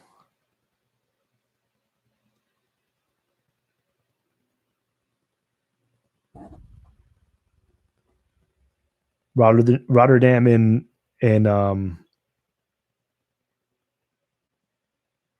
like the seaport? Like, you're talking about the Suez Canal delay messed you up? What do you use? Coinbase for trading? I don't really trade that much, to tell you the truth, but I do use Bittrex, and yeah, I don't use Coinbase Pro, but I do use Bittrex. So I guess Bittrex is my exchange. So, but now you can buy ADA straight from Coinbase. So yeah, water taxi. I'm sorry to hear that. So you probably have container ship after container ship waiting in queue in order to unload or something.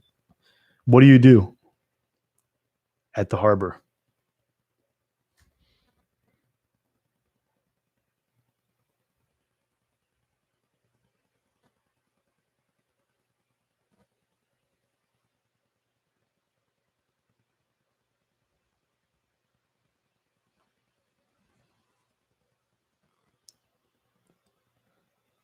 You gonna call in sick?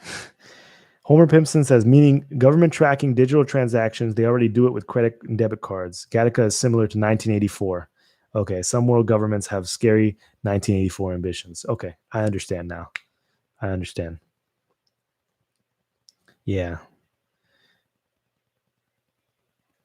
Yeah, that is scary. Yeah, for sure. And I know my Visa cards transactions are being tracked, but now both parties are tracking, the government and the person that's running the operation. And then, every time there's a leak, it's just, you heard that Facebook leaked like the addresses and phone numbers and accounts of, I don't know, 500 million accounts. I mean, it's just crazy. That's crazy. Everything gets leaked.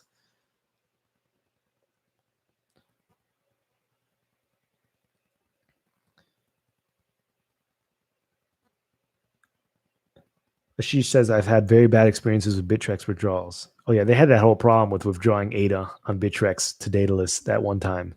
That was annoying. Water taxi, I put containers on trucks. That's very cool. That's very cool. It sounds cool. I'm sure it's extremely hard. I'm sure it's hard work.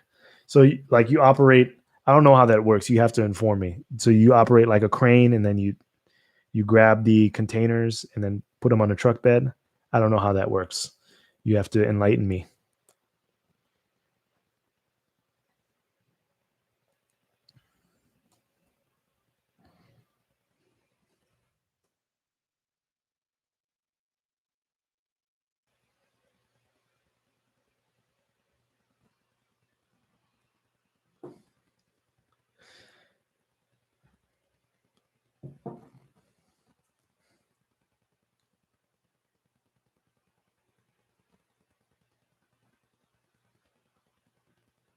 Edwin, you're missing 1K from back in 2018.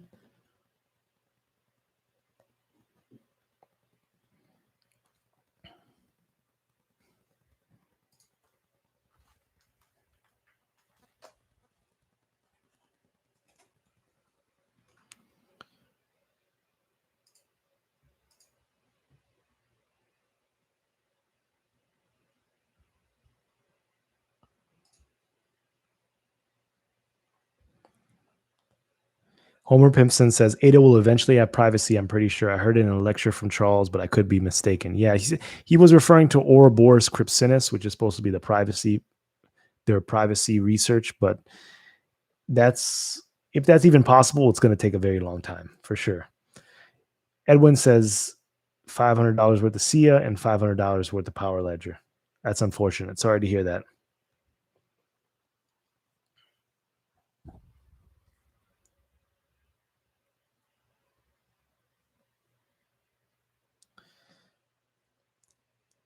Everyone, I think it's way past my bedtime. Everyone have last minute questions? Aaron, how you doing? Yeah, I drive that kind of. Okay, you put it on the chassis. Okay, I understand. Yeah, everyone, I think I'm going to sign out. I'm exhausted now. I mean, 3.5 hours. I don't know. That's crazy. Crypto Night. Thanks for popping in. Edwin, glad to hear you're still up. Aaron, will you ever reveal your portfolio, like the amount in my portfolio? I don't know about that. So, yeah. So plan is, yeah, stay staking in SCAR if you would like. SCAR 2, SCAR 3. Appreciate the support. Appreciate each and every one of you. Thanks for joining me on this live stream. Thanks for supporting me all these years. I'm going to keep this channel alive. Maybe we should do this more often. I've been very busy, but yeah, it's fun. I need to bring some more props, make this more interactive. And yeah, maybe we need to do this thing about inviting people on so we can have a more interactive conversation, random call-ins kind of thing. But yeah, I got to set that up. So don't put it in my roadmap because I don't know if it's going to happen soon, but I'll figure something out. Possible friend podcast coming soon. I don't know. We'll see. If you need to sign up or get in contact with me, stakecardano.io, drop your email address, connects me to your email address, and you can send me a message. I answer pretty quickly. Also on Twitter, Telegram, PhilPA6. Make sure you're talking to the real me. Remember, I'm not going to ask you for anything. So if there's a fake me out there, trust me. If it's me asking you for something, it's not me. So it is what it is. Water Taxi, Aaron, Jenny-Sita, Ashish, Homer Pimpson. Salute to everyone who stuck it through. I hope that this has been life-changing money for a lot of people, and I'm glad that everything is working out. Let's get rich together, and let's continue getting richer together. Appreciate everyone. Have a wonderful week, and until the next live stream, until the next video. Later.